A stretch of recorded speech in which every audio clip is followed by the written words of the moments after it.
Chapter 13:11. When the fifth sacred sword rose into the sky, the undead in the front row suddenly stopped. The necromancers at the back were still anxiously urging the skeleton soldiers to move forward because their vision was blocked. The undead in the front and back rows collided with each other, and for a moment the battlefield was in chaos. Until someone let out a hoarse scream. Sacred sword annihilation. Fall back, fall back. There was no need for the intelligent undead commanders to give orders. The tireless and fearless low-level undead seemed to be dominated by uneasiness for the first time. The soul fire in their sunken eye sockets flickered violently. The huge crusader executioners at the front row had begun to fall back.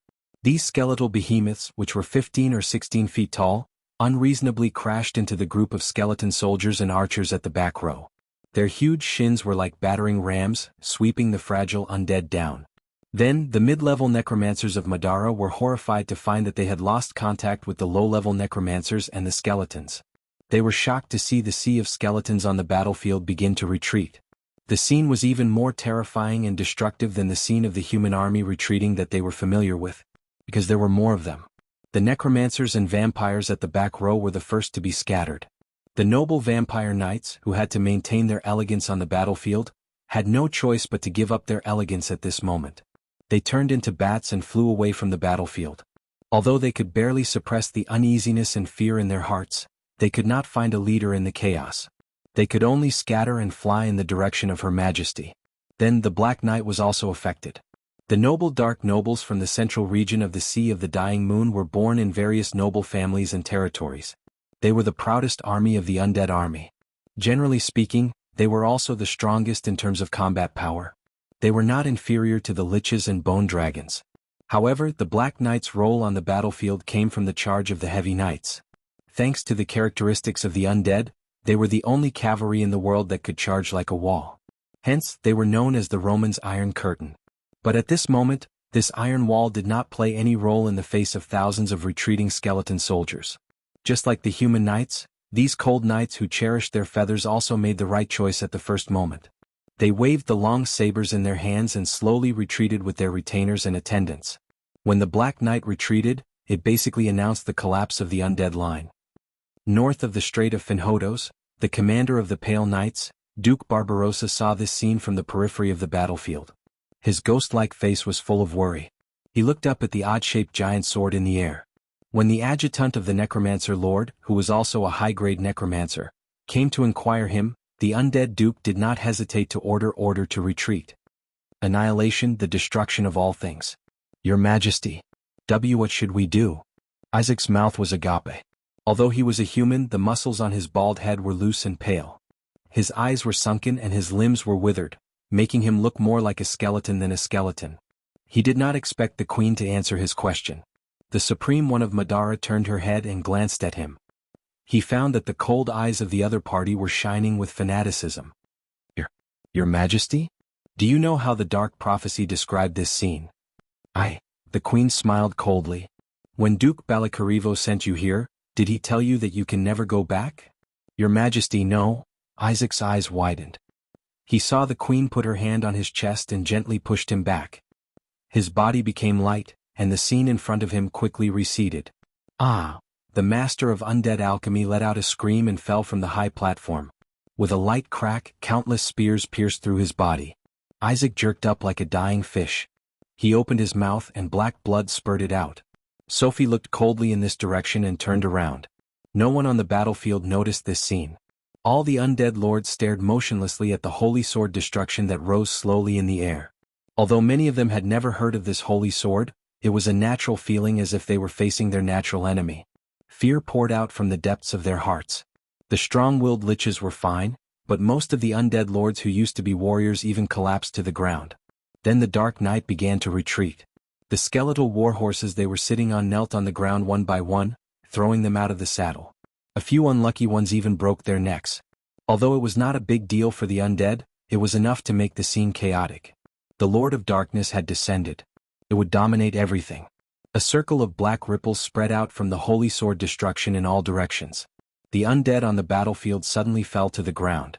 Their bodies did not suffer any damage, but the soul fire in their eye sockets had long been extinguished. Tens of millions of soul fires floated up from the battlefield and flew towards the pitch-black holy sword in the air. The pale poem described it like this. The beginning, a world born from thoughts, the beginning of everything, the world was in chaos, water and wind, fire and lightning surrounded everything. Then creatures were born from the water, multiplied on the earth, blessed by the wind, endowed with wisdom by fire. Martha said a name, Nanainta.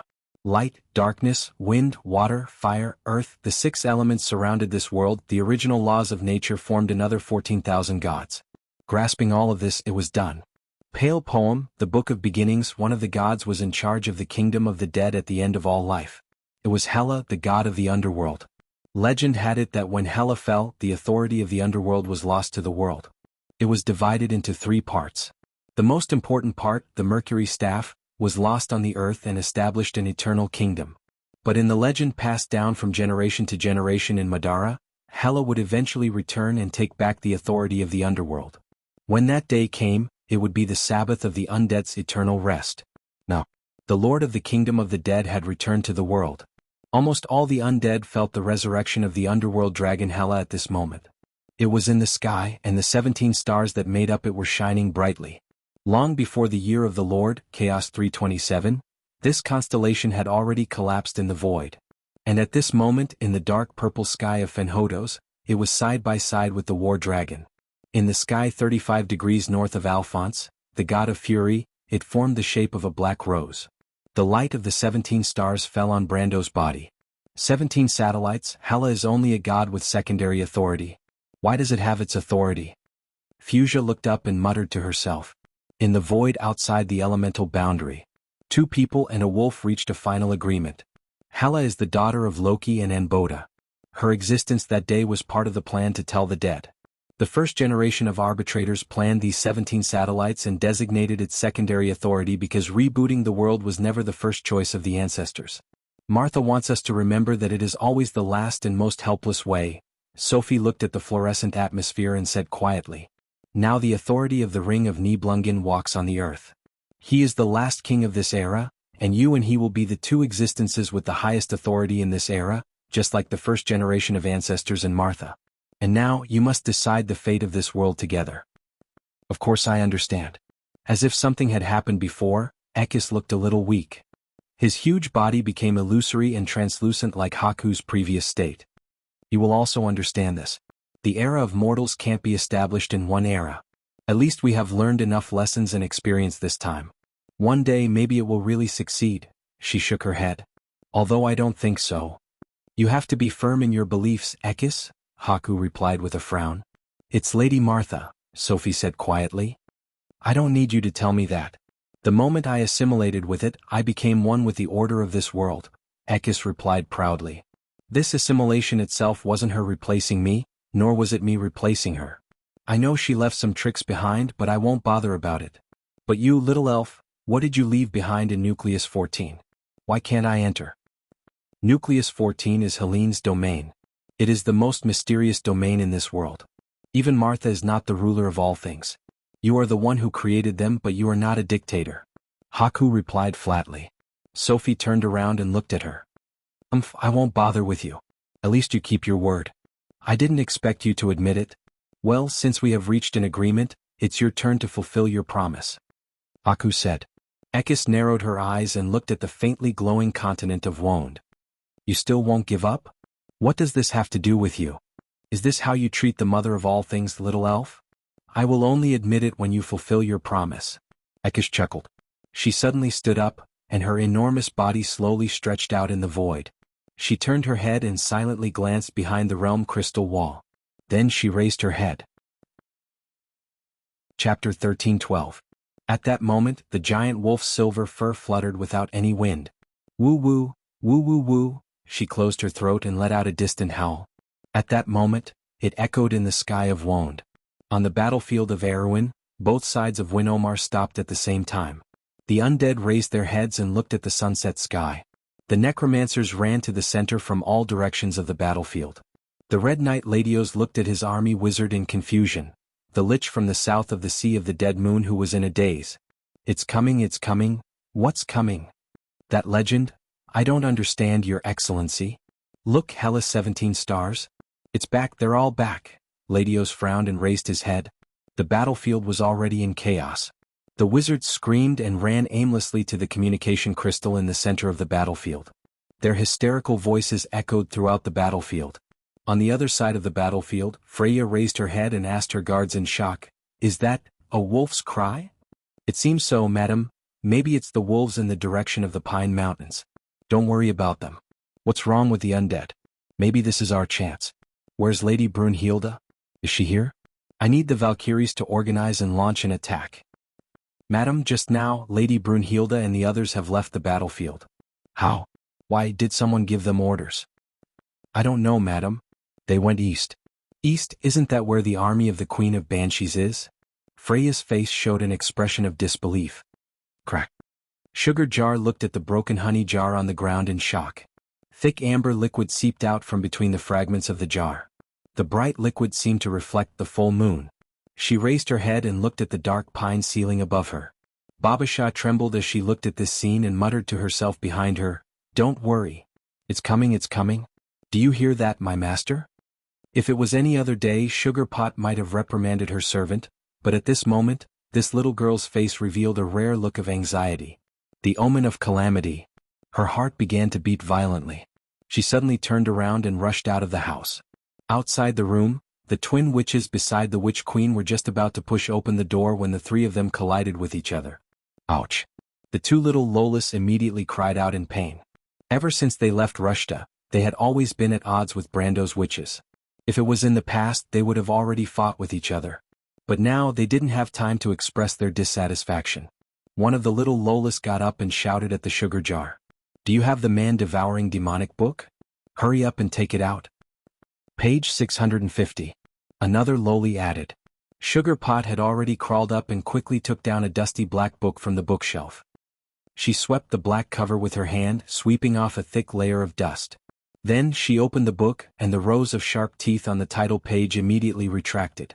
The room was quiet, and only the sound of pages flipping could be heard. For a moment, dust flew everywhere, causing everyone to cough. But all of a sudden the sugar jar stopped. Between the pages of the thick book in her hand, the words written on it were emitting a bright golden light. It was just a few short sentences. Above the Fenhodo Strait, a deep purple color was swallowing the last touch of golden red in the sky. The stars were like sand at the bottom of the sea, shining dazzlingly. The howling of wolves resounded through the sky. It seemed to come from all directions and lingered in everyone's heart for a long time. In the legends of the 10 cities, the wolves were the omen before the end of the world. They would always sweep across the land before the first snowstorm, tearing apart all the hope before the harsh winter. The howling of wolves was like a nightmare in the north wind. It was stationed in the depths of every veteran hunter's heart, making them tremble in the nightmare. But this time they intimidated the undead of Madara. 11 girls appeared on the battlefield. No one even saw where they came from. Their long silver hair fluttered in the wind. They stretched their necks and howled on the rocks, responding to the call of their mothers. The wolves seemed to appear from the fog in all directions. They moved forward around the battlefield like waves. Then it was the endless calamity of wolves. The dark nobles of Madara watched this scene without moving. The sea of undead that they were proud of. The army of the crystal cluster that they once regarded as a great enemy. But in front of this black tide they were not worth mentioning. Those giant black wolves that were the size of hills slammed their claws on the ground.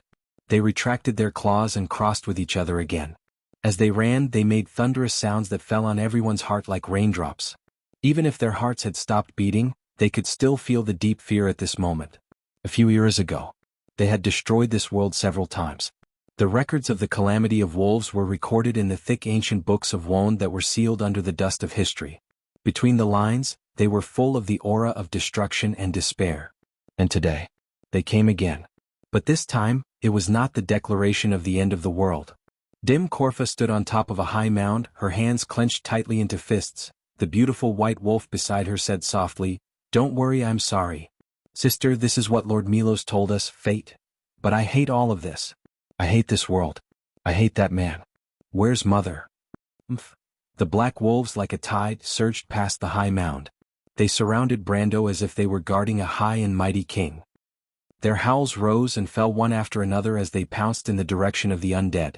The dark monarch herds the wolves. Before the end of the world, disaster follows. In his eyes, there are no secrets in the world. Delphian read these words in a daze. The ancient words seemed to come true at this moment. Insursta looked at this scene in disbelief. No. He suddenly turned his head and said loudly to his colleagues in the language of the Nine Phoenix, Tarkus, what are you hesitating for? The future that His Majesty promised us, has it come true? No, it hasn't. Tarkus, we must stop him. Madara must not fail. After that, he drew his sword and rushed toward Brando. His actions were so sudden that Medisa and Hippamela couldn't react in time.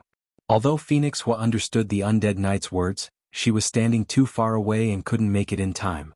Insursta rushed to Brando's side in a stride. He raised his sword and stabbed at the latter. But Brando's mind was tied to the 5 rising holy swords at this moment. He did not completely lose consciousness. He only stretched out a finger and blocked Insursta's sword. A look of despair appeared on the latter's face. Brando looked down at him. You have broken your promise and blasphemed the glory of the Dark Nobles. I don't care, Count. Kill me. For Madara, I will die without regrets. Insursta's face showed a determined look and said loudly. At this time, Medisa's spear arrived, and the tip of the spear was pointed at Insursta's back. Tarkus wanted to stop her, but was stopped in place by Hippamela's spell. Don't, Insursta. Tarkus's face showed anxiety for the first time. My lord, don't kill him. The Silver Elf Princess's spear stopped at Insursta's back, because she saw Brando shaking his head at him. Insursta's face was pale. Of course, he knew that he had just walked around the door of death. The undead were not afraid of eternal death, but in the face of destruction, the first reaction of any intelligent being was instinctive resistance. Unless it was crazy. But Insursta was obviously not crazy. Why don't you kill me? He said in a hoarse voice.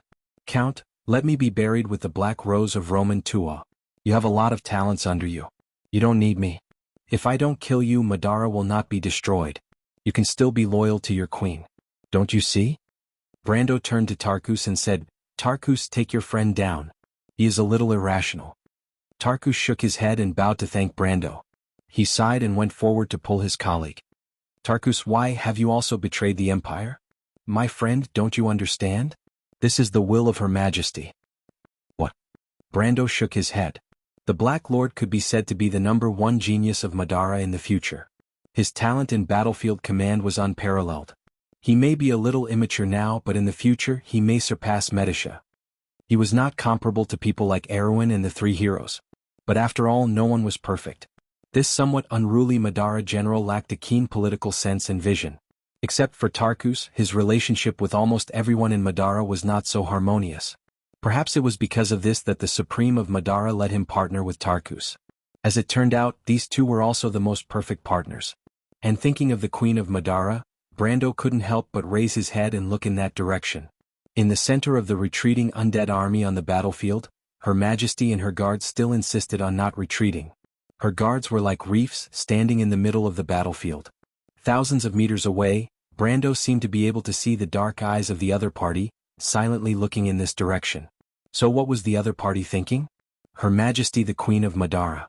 He looked back. Bai's figure had long disappeared. Chapter 13:13. What is this place? The flames crackled as sparks danced in the air. The distorted heat wave blurred the scene in front of them. It was like a street. The street was not spacious, but it was paved with stone slabs. There were 2 trenches for carriages. On both sides of the street were 2 or 3-story tall brick buildings, but most of them were only left with their frames. From time to time, the sound of buildings collapsing could be heard. There were also sounds of fighting, screams of despair, begging and cursing. The flames that reached the sky reflected a fiery red color on the horizon. Smoke and dust rose into the sky, forming thick black clouds. Is this Westminster? Braggs? Why is this happening? His mind was muddled as if there were countless voices lingering in his head. They seemed to be talking loudly, arguing with each other, whispering and chattering. Sometimes it was a man, sometimes it was a woman, sometimes it was an old man, sometimes it was a child. Shut up. Shut up. Tersh shook his head and shouted loudly. Sure enough, all the sounds stopped. He saw another scene. It was a dark and empty world, and there seemed to be solid ground beneath his feet. A group of people wearing white robes and emitting fluorescent light were walking forward. Those people had no faces or hair, and he seemed to be involuntarily following them. Turst, Turst. A ghostly voice called his name through the void of space. The voice reminded him of his own childhood in the countryside of Weinomar, when he had hidden in the stables, separated by a thin wooden wall, and the wet nurse had called his name. Then the door was violently flung open, and he saw the face that haunted his dreams, and that he least wished to recall, his nominal father, the Duke of Grenoires, who glared at him as coldly and angrily as he remembered it. That face quickly changed into his elder brother's look of contempt. "I will kill you, Terst." "No!" Terst screamed in horror, but the voice quickly changed in his mind. It was the voice of his first woman, his maid. That poor woman had died in an epidemic, and he didn't have much memory of it. Terst. "No, shut up, you damned ghosts, stay away from me," he moaned with a pale face. He retreated, and the scene in front of him blurred. The pale figures disappeared, and he saw a boundless plain. The ground was black, the sky was blood red, and the sound of killing filled his mind like a tide. Terst screamed as he covered his ears. His eyes were wide open in agony as he stared at the scene in front of him. It was a tragic battle. Countless creatures and monsters that he couldn't name were fighting each other on the battlefield. The side of the battle seemed to be humans, but he had never seen such powerful humans. They could summon all kinds of weapons, and in an instant they poured out doomsday-like power on the battlefield. They rained fire on the battlefield, and the monsters died in their hands. They then created a few bright suns between heaven and earth. The suns seemed to absorb all the light around them, turning the world into darkness. When they were born, all the monsters around them vaporized in an instant, turning into smoke and dust. They also dropped meteorites from above the clouds. The meteorites passed through the thick black clouds, leaving behind a few golden red lines that were perpendicular to the ground. Then they caused a series of explosions and roars on the battlefield. But there were still too many monsters. As if there was no end to them. Burning crystal shards pierced through the sky and fell into the human camp, creating huge craters. Then giant crystal monsters crawled out of the craters, easily killing the powerful humans. Then came the insects that blotted out the sky and covered the earth. Countless insects died before they could even get close to the humans, turning into dust. But they were also pervasive. More and more insects landed on the human camp, and the powerful humans began to retreat after a short period of resistance. Terst saw a giant wolf as large as a hill slaughtering its way into the human camp. The humans' retreat quickly turned into collapse. A sense of despair enveloped his soul. It was as if he had some sort of blood connection with these powerful humans. When he saw them fall, he suddenly understood that this was the final battle of this world. They had lost. No. Terst muttered as he knelt on the ground, covering his face with his hands. He saw a group of silver-white monsters appearing on the horizon. There weren't many of them, but the humans couldn't do anything to them. They were like silver lines that pierced through the battlefield, causing the humans to fall one by one. A silver-white monster landed not far from him, then turned around and looked at him. Terst's eyes widened, his entire body trembling as he trembled. Don't kill me." A bright and snow-white blade was reflected in his eyes, plunging straight into his throat. "No." Terst screamed in despair as he felt his throat turn cold.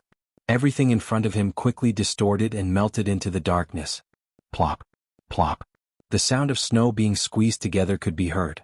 A pair of moccasins that were tightly tied with leather ropes was trudging through the snow near Xena Forest. The owner of the boots suddenly stopped.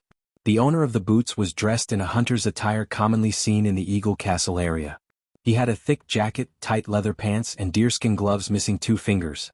He carried a bow and a quiver of arrows on his back and a bunch of other things on his belt. There were even 2 animal traps hanging from his belt. He was about 67 years old, in the prime of his life at one's age. His skin was dark, and it was obvious that he was an experienced hunter who had spent a lot of time in the wilderness.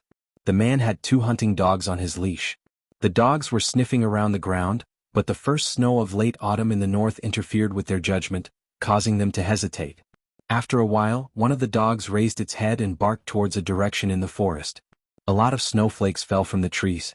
A group of riders came out from the forest behind the hunters.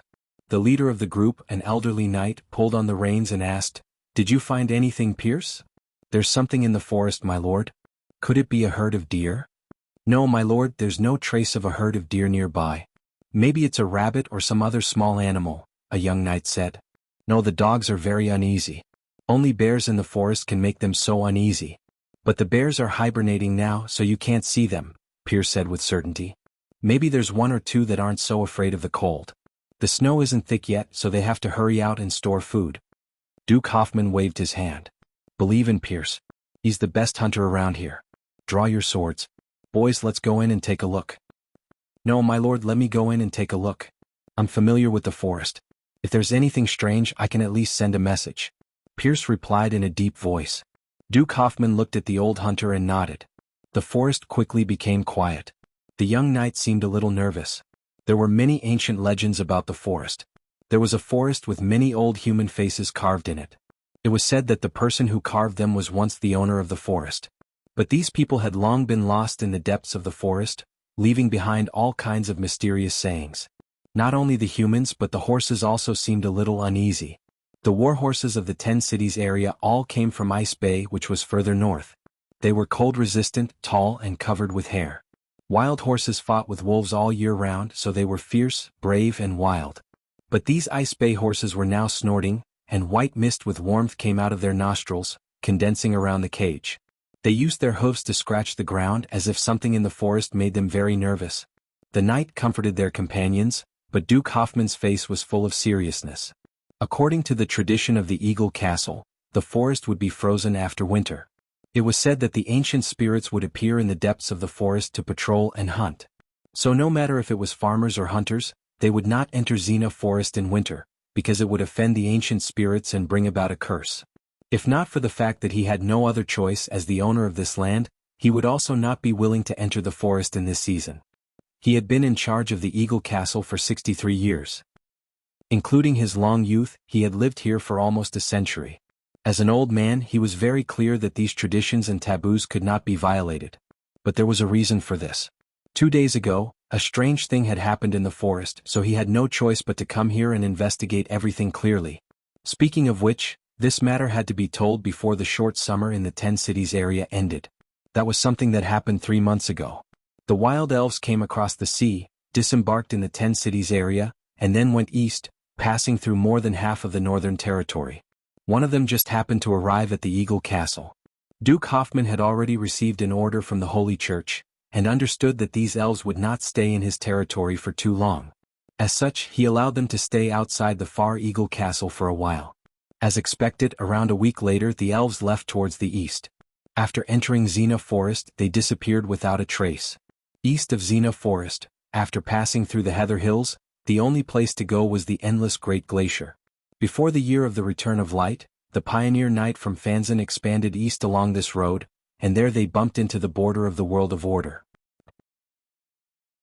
Chapter 13-14. However, with the end of the pioneering era, fewer and fewer people crossed Xena Forest to head to the Great Glacier. In the first 2 centuries of the First Era, there were still a few adventurers who would try their luck there, but as more and more people went missing, the Great Glacier and the Heather Hills gradually became synonymous with death. In Duke Hoffman's memory, the last time an adventurer appeared in the Eagle Castle was around the year of the croaking of frogs. After that, no one came here again, and the Eagle Castle gradually became a desolate border area that no one patronized. Thus, he couldn't help but be curious about what the elves were doing in the east. Was it related to the legendary treasure buried in the Great Glacier? With such curiosity, he ordered people to keep watch at the entrance of the forest day and night, wanting to see when the elves would return. But no one would have thought that the elves would be gone for 3 months. After that, there was no news of them at all. After a short summer, the 10 cities region entered the bleak autumn season. Before the snowfall, both beasts and humans had to stock up on food. The residents of the Far Eagle Castle also had to prepare for the annual festival. All kinds of mundane affairs began to become busy. Naturally, he had forgotten about this matter. After all, regardless of whether the elves were completely annihilated in the Great Glacier or whether they brought back any treasures, it had nothing to do with the residents of Eagle Castle. Although Duke Hoffman was the owner of this place, there was nothing he could do about the wild elves, especially when the Templar Church did not show any obvious attitude. Just like that, on the night before the winter ritual, the hunter he sent to Xena Forest suddenly appeared outside the gates of Eagle Fortress as though he had gone mad and declared loudly, "That's right, the hunter who I sent to Xena Forest. He saw an army of spirits." Naturally, no one believed this nonsense at first, but the hunter was determined not to take a step closer to the forest. He swore solemnly and looked like he was on the verge of a mental breakdown. He shouted at everyone saying something about ghosts, pale armies and the like. Eagle Castle wasn't big and there weren't many residents. Naturally, such an incident quickly spread to the Duke's ears. His attitude was different from normal people. When he heard about this unlucky young man's encounter, he immediately thought of the ancient legend of his family, the ancestral spirits in the forest. According to the legend, the ancestors of Eagle Castle had received a gift from the ancestral spirits in the forest. That was how they were able to establish a foothold on this land and establish this territory. From then on, they became nobles of the 10 cities. However, there weren't many written records of that legend in the family. He had only heard his grandfather talk about it once, and only then did he know that there was such a thing. Although the legend sounded like a fairy tale, it was said that the ancestor who built the Far Eagle Castle had once lost his way in the forest. In the midst of hunger and cold, he had hallucinations and saw the ancestor spirits in the forest. The ancestor spirits led him to a forest full of carvings. There, they entertained him and gave him a fire seed and a piece of stone. Later, the ancestral spirits of Eagle Castle, Eagle Castle, Eagle, and Eagle Castle. That fire seed was still preserved within the Far Eagle Castle's sacred hall, illuminating this desolate land for thousands of years. As for that piece of stone, it was said that during a winter hunt, due to the accidental death of the Far Eagle Castle's patriarch, it was forever left in the depths of the forest. It was also from that era that the Xena Forest in winter became a forbidden area for Eagle Castle. The descendants of Eagle Castle had always believed that the piece of stone was their lucky charm, because ever since the piece of stone was lost, the family began to decline. Night explorers and adventurers no longer appeared on this land, and the once prosperous Eagle Castle fell into a difficult situation. Duke Schaffman was a devout believer of the Holy Church, and he had always maintained a respectful attitude towards the ancestral spirits in the forest and these mysterious legends. However, in his heart, he also believed that the missing piece of stone had a special connection with the rise and fall of Eagle Castle. However, he had a different opinion from his grandfather and parents. He believed that the piece of stone was a sacred item bestowed to the family by Sage Fanzan, and that the family had suffered such a punishment because they had carelessly lost it. Just like the ancestors of the family, he had always wanted to find the piece of stone. And the scene that the young hunter had described that night was no doubt an opportunity, igniting the old duke's long-cherished wish. In the young hunter's description, the army he saw advancing in the fog was very similar to the legend that had been passed down in the family for generations. The ancestral spirits in the forest had appeared once again. In that case, was that stone fragment going to return to the Far Eagle Castle again? Duke Schaffman couldn't help but have such thoughts. Although almost everyone advised against entering Xena Forest in winter, he definitely couldn't wait until spring when the ice and snow melted. He thought that perhaps this was a test given to him by Sage Fanzan. If he didn't have the courage to accept this test, then the Eagle Castle would forever miss the opportunity to obtain the piece of stone. With such a firm thought, he led the knight and a few experienced hunters into the forest. However, after entering this mysterious forest, Duke Schaffman couldn't help but feel uneasy. After all, there were just too many legends about it. Even the Xena Forest didn't only have good legends about it. Many people had gone missing in the forest in search of it, never to return. People often said that those people were sealed in the Xena tree, becoming a human face on it. Although Duke Schaffman had always been dismissive of the rumors of these rural farmers, when he truly entered this eerily quiet forest, those strange legends couldn't help but appear in everyone's hearts. After Pierce entered the forest, not a single sound came from the forest for a long time. The sounds of the 2 hunting dogs were also swallowed up by the sea of trees. The silence made everyone's hair stand on end, as if something was constantly watching them from behind. Duke Schaffman took off his mink gloves. He couldn't stand the silence and was about to order the knight to do something, but it was at this time that he suddenly heard a whistle. This sudden sound scared him so much that he almost fell off his horse, but it was at this time that he heard his knight let out a cheer. He quickly raised his head and saw Pierce walking out of the forest. "What took you so long?" Duke Schaffman asked in dissatisfaction. "I ran into some trouble," Pierce replied. "There was a person in the forest. His condition wasn't very good, so I spent some time to help him. Otherwise, I don't know if he would have survived." "A person?" "Yes, he doesn't seem to be a local. Before he fainted, he kept saying that he wanted to see you, my lord." "You wanted to see me? Does he know me?" Duke Schaffman was slightly surprised. "No, he said that he wanted to see the highest officer here, but we don't have any officers here." "I think he was talking about you," Pierce replied. As he spoke, he took out something from his pocket. "He also gave me this. I don't know what it is." Duke Schaffman's eyes narrowed slightly. He saw that the old hunter was holding a piece of brown stone in his hand. The smoke over the Finhodo's Strait finally dissipated after the last ray of sunlight disappeared into the horizon. Enveloped by the will of the Holy Sword of Annihilation, the undead who had lost their will to fight did not resist for too long. The low-level undead were the first to betray the will of the Roman Black Rose and abandon their original master. When the Black Knight, who resisted the most, was completely devoured by the wolves, there was no longer any suspense on the battlefield. About half an hour later, Brando once again met the Supreme of Madara. She was obviously not in a good situation. When he passed through the wolves, he saw that Her Majesty was surrounded in the middle of the wolves with a few famous undead lords in history. Among these undead lords were the famous Lord of the Black Plague, Fazit, and the Pale King Gao Duo. Both of them had fought against the Erewhon in history. Brando had even fought Fazit head-on, and Gao Duo, the Pale King, was still active on the battlefield until the Second Age.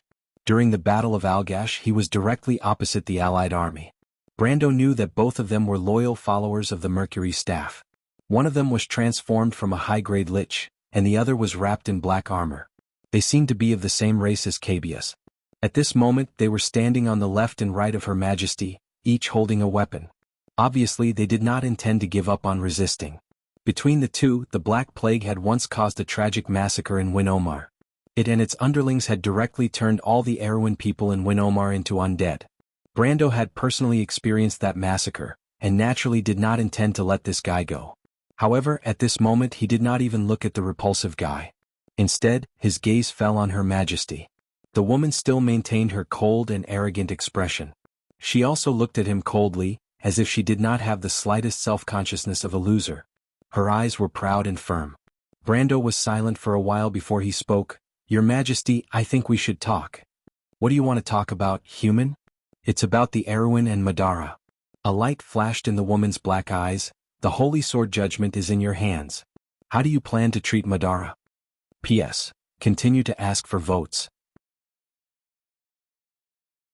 Chapter 13-15. What would happen to the Black Rose of Roman Tuaw in the future? This question stumped Brando, and the first thought that came to his mind was, kill this woman and get rid of all future troubles. From now on, Madara will no longer have the Mercury Staff, and it will not appear again for at least 1,000 years. The undead will once again become scattered sand, and finally be dismembered and disappear from this world. As an Erewhon citizen, a player of Erewhon in his previous life, and even if he was just a living creature, it was not strange for him to have such thoughts. No one liked the undead, and the Druids thought that they were monsters that twisted nature and should not exist in this world. Fanzin's Holy Church publicly declared that they were enemies of the undead, and categorized them as cultists. Although the Wind Elves and Cruz people of Saint Tassol were milder, they had been fighting with Madara for years on the border. For most of the lower-class citizens of the country who had to deal with the undead were enemies or even enemies. In the years of war, there was an irreconcilable hatred between both sides. Just like Brando and Freya, the blood and fire of Butchie's escape, for those who had experienced it, how could they forget it? That was the road paved with the blood of their loved ones. The heart-wrenching cries of Butchie and Fortress Reeden, the separation of life and death, how could they forget it so easily? But Brando knew that he could not do it. Madara was a huge country, and although Insursta called it an empire, in reality, at least in this era, it could not be considered a true centralized empire. It had a supreme ruler, and in the past 10 years of hard work, this supreme ruler with the Mercury Staff had indeed made most of the nobles in the country submit to him, and the will of the emperor could already cover the core area of the empire. However, an outdated system could not be completely changed in a short 10 years. Madara's political, economic, and power structure had not walked out of the shadows of the past. His Majesty had only completed the forced unification of the military, and used benefits to make the Dark Lords reach an agreement with him. This kind of power was born from the Mercury Staff, but it could also be destroyed by the Mercury Staff. The rise and fall of the entire empire was in the hands of a single person, and not a complete system that could be passed down from generation to generation. This was the biggest difference between it and the Dead Moon Empire in the next few decades or even a century. If he destroyed this huge undead army here, took the Mercury Staff and killed all the undead lords here, then what would the result be? The undead empire's strength, and Madara would be without a leader? The Kingdom of Darkness would fall into internal strife, and the undead would completely collapse and disappear from this world? It was not impossible. However, it was more likely that the undead who had lost control would be forced by the attacks of the Crystal Cluster, and rush into Erewhon, Antiburo, Saint Tassol, and Cruz. After losing a unified command, the undead would not be able to organize such a force to resist the crystal cluster. In the face of a choice between life and death, would the selfish and greedy undead lords stay and fight bravely, or would they migrate east to invade the human territory? Brando could think of the right answer even if he used his knees to think. The bigger problem was that when the undead lords fought their own battles, the Cruz people and the wind elves of Saint Tassol had become as hard as the crystal cluster to them. Then the best choice for the undead to migrate east would be the small countries like Erewhon and Antiburo. In this way the disaster of Erewhon would not be reduced but become worse. Would the Cruz people and the wind elves lend a helping hand? Perhaps, but they would only use Erewhon as a buffer zone between them and Madara. They would not sincerely help Erewhon to defeat the undead. In history they had made such a choice. Not to mention that behind the undead, there were thousands of crystal cluster troops. Brando did not want Erewhon to become the shield of a large country, nor did he want the people of Erewhon to be sacrificed meaninglessly. If he did not want to see the tragedy of Butchie repeated, he had to carefully consider how to deal with the captives at present. In his original plan, he hoped to show the power he had in his hands in front of Her Majesty, and the determination of the people of Erewhon to resist. He did not need to be too strong. He only needed to let the undead of Madara know that invading Erewhon was not worth the effort. After all, Erewhon was only a small country. It may be a little special, and its geographical location was very important. But if the undead had to suffer losses equivalent to when they invaded Cruz or even Saint Tassol to conquer Ampere Seal, then he believed that the wise Her Majesty would definitely reconsider her decision. As long as Her Majesty could give up on invading Erewhon in the Second War of the Black Rose, and fight for 2 to 30 years of development for Tanajul, the time between the Second War of the Black Rose and the War of Cipher, then when the undead expanded for the second time, Erewhon would have enough strategic depth and military strength to fight Madara. At least it would not be difficult to resist Madara's army. Although the Master of the Mercury Staff had been known for his insight in history, Brando believed that with the advantage of the lack of information he had, the chances of successfully persuading Her Majesty were quite high. After all, no one would have thought that a small country like Erewhon would have such terrifying potential. It was too small, to the point that even if everyone in the kingdom was united as one, it was meaningless in front of a giant like Madara.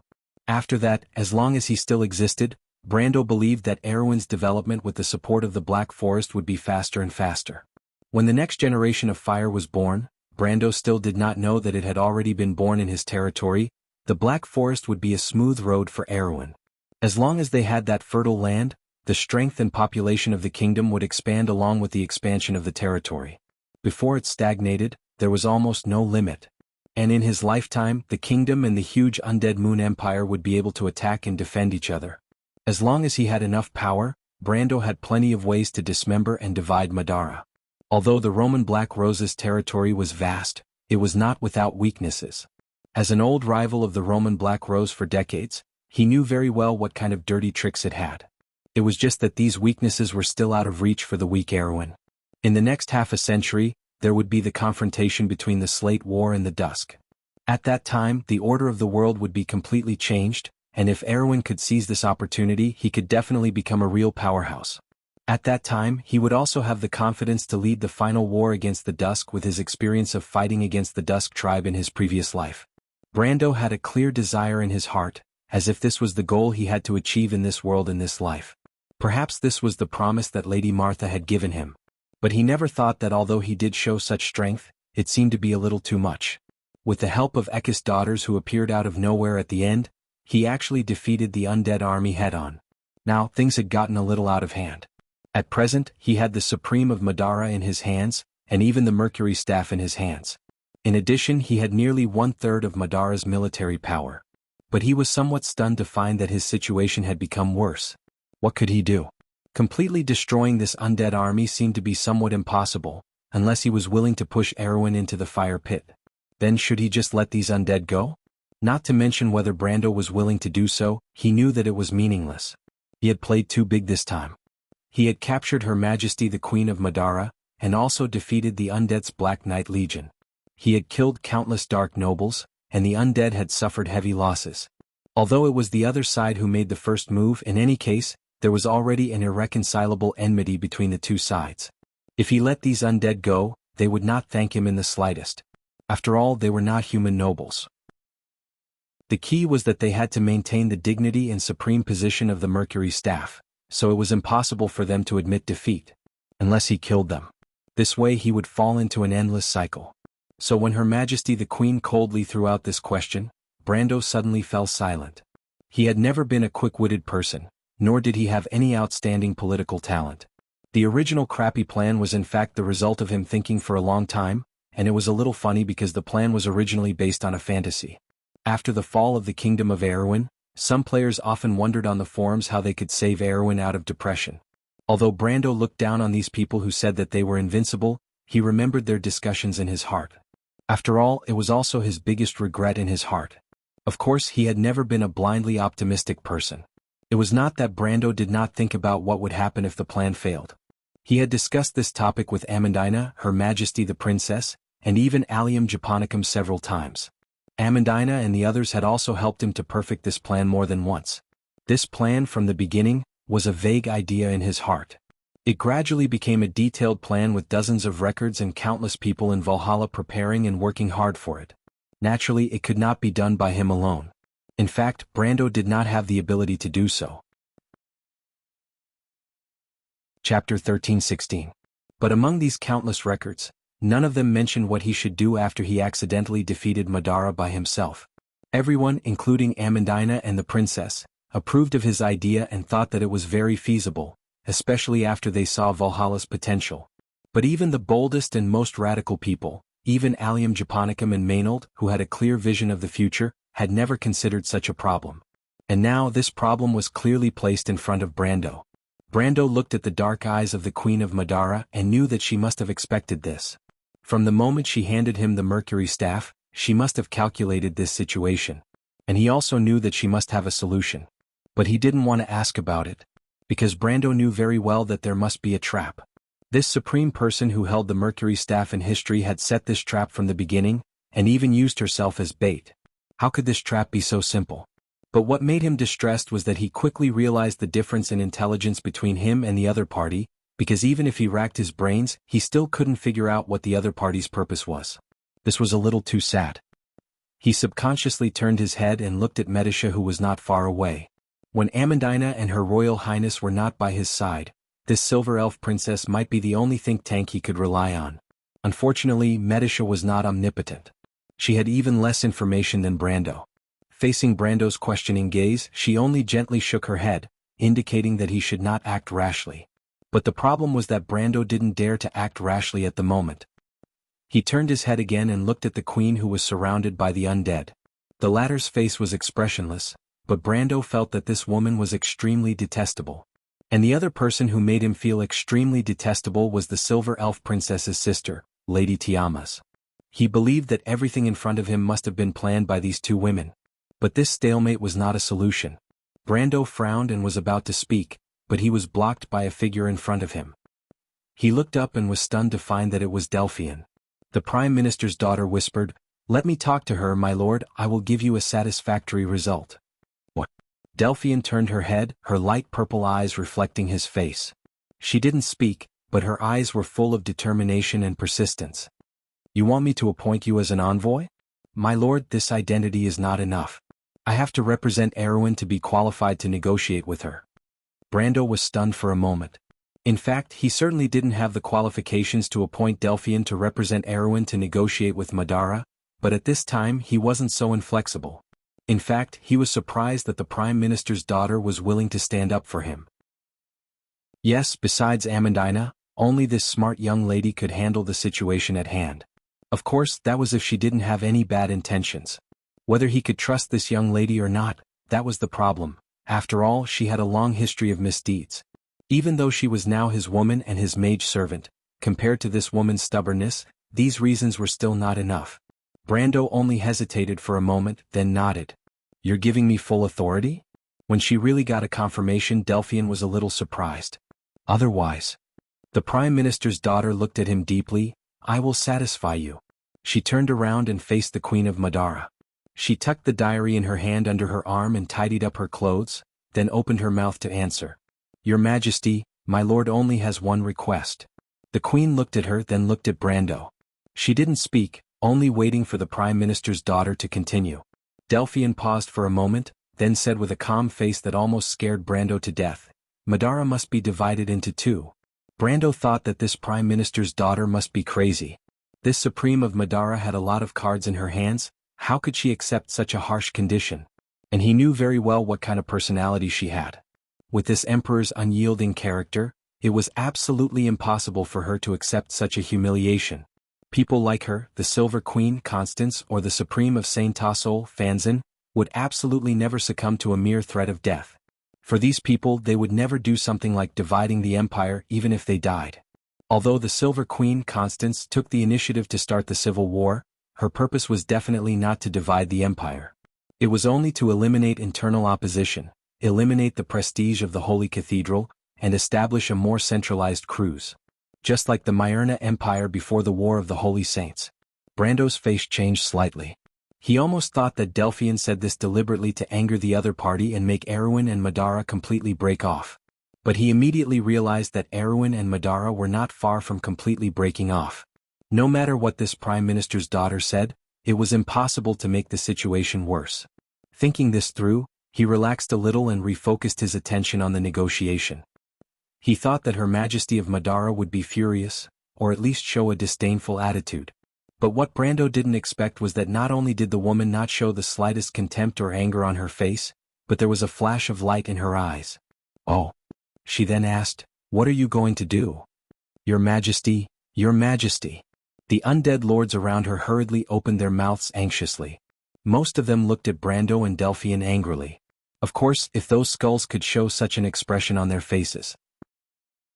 But at least the vampires had an angry look on their faces. Brando looked at these people and couldn't help but think, yes, this is a normal expression. But Her Majesty coldly reprimanded her subjects. "Shut up." The majesty of the Mercury staff seemed to be so deeply rooted in people's hearts that these undead lords actually shut their mouths one after another. Delphian spoke with assurance. Her plan was very simple. Let Madara continue to keep the core area that was now under the rule of the Mercury staff and build a new country based on it. In fact, this was the future goal of the Roman Black Rose. But in history, the Supreme One with the Mercury staff was more ambitious. She built Madara with a wider territory, including the land of eternal gloom and the core territory loyal to her. She also annexed the undead in the west and the liches of Balakarivo to build a huge unified Madara.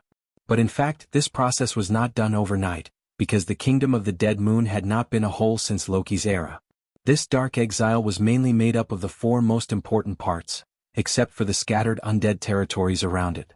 One of them was the Land of Eternal Gloom or the Land of Eternal Gloom. It was the territory of the vampires and the Dark Knight, and also the base of the Mercury Staff. It was also the hometown of the Insursta Dragon and Tarkus.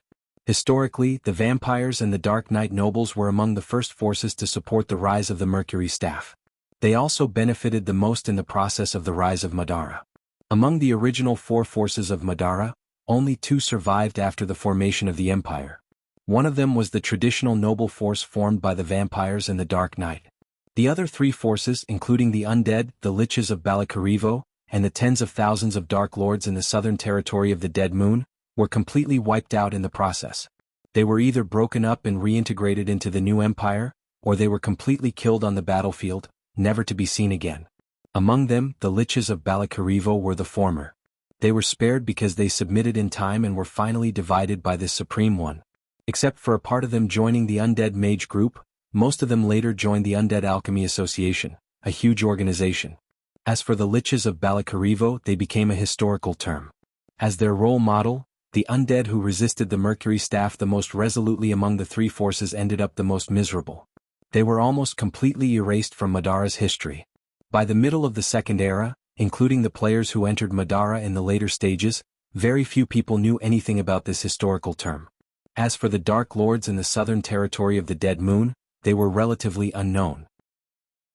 In his previous life, Brando also learned about the existence of these undead lords far beyond the borders of the Wone civilization through the existence of the mercenaries of the undead during the Second War of the Black Rose. Now that he thought about it, it might be because the latter had basically been exhausted in the war with the Crystal Cluster. The process of the integration of these four forces was a long process even for the Dark Empire. The Dark Knight and the vampires in the Land of Everlasting Death, who were the earliest supporters of the Mercury Staff, were completely wiped off the mark of the old noble forces after the Battle of the Oblique Forest. As for the undead who were the last to submit, only at the end of the First Era did the Supreme One of Madara find the opportunity to make a move on them. Chapter 13-17. However, this process took almost a century. If it weren't for the asymmetry of time in the game, Brando and the other players wouldn't have been able to witness the entire process of the Undead Empire's integration. In fact, even after the integration there were all kinds of problems. Whether it was the First or the Second Era to the Mercury Staff, the ones who were truly loyal to her were the Dark Nobles in the Land of Eternity and a small number of liches in Balakarivo, as well as the forces of the Queen of Banshees. Therefore, Delphian's words weren't completely unreasonable.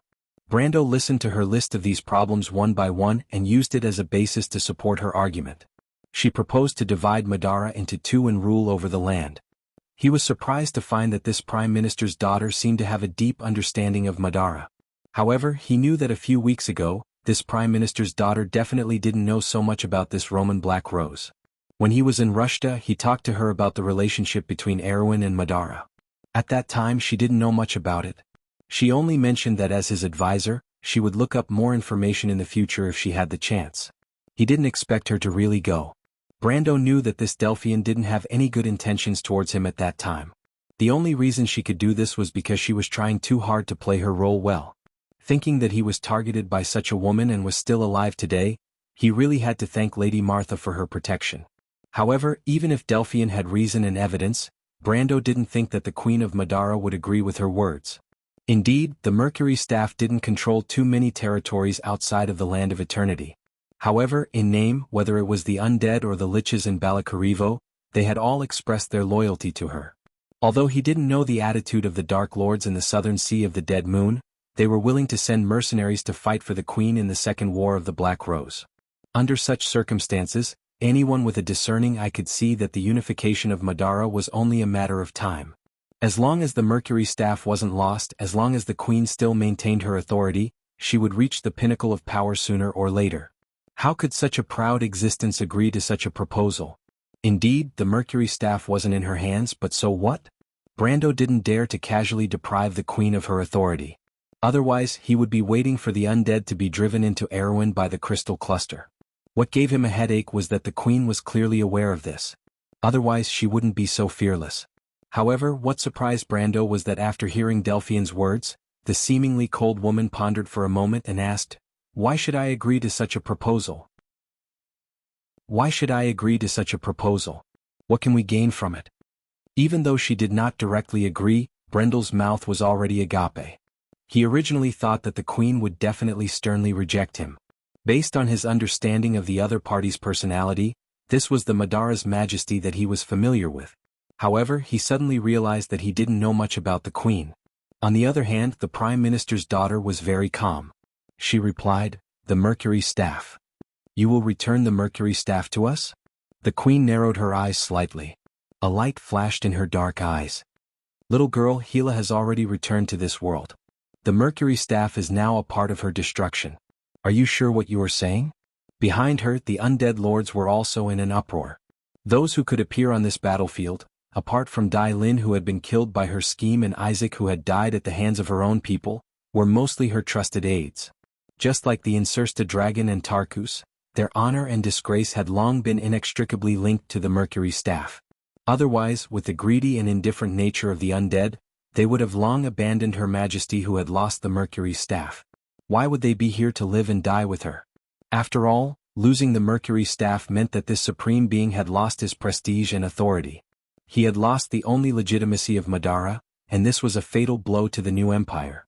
However, for these Black Knight and vampire nobles who had already tied themselves to the Mercury Staff's chariot, it was easy to get on, but difficult to get off. Therefore they had no choice but to persevere. It was also because of this that when the undead lords heard Delphian's words, there was inevitably a commotion. If they were originally in a desperate situation where they had no choice but to fight to the death with Brando, now there was a way out. Although the undead claimed to worship the eternal rest, in reality if they didn't have to die, they most likely wouldn't choose to do so. However, Brando felt that it was very strange. He wanted to pull Delphian back and ask her how she was going to return the Mercury Staff.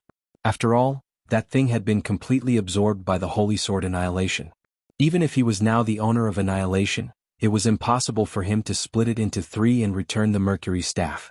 The only possibility he could think of was that the Prime Minister's daughter was planning to deceive the Queen. This thought immediately made him break out in cold sweat. Deceive the owner of the Mercury staff in history, the Queen of Madara? Was this Prime Minister's daughter really not planning to sell them off? However, he knew that he couldn't take the initiative to speak now. If he didn't speak, there might still be room for negotiation. But if he spoke, it was equivalent to bursting this balloon that was getting bigger and bigger. Perhaps these undead captives would be so angry that they would die together with them on the spot. Forget it, Brando thought to himself. Anyway, the current situation couldn't be that bad. The worst-case scenario was nothing more than what he expected. He just had to prepare to go back to Erwin and fight Madara head-on. At least Madara would have one less Mercury staff holder, right?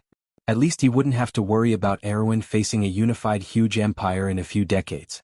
Although the crystal cluster was still a problem.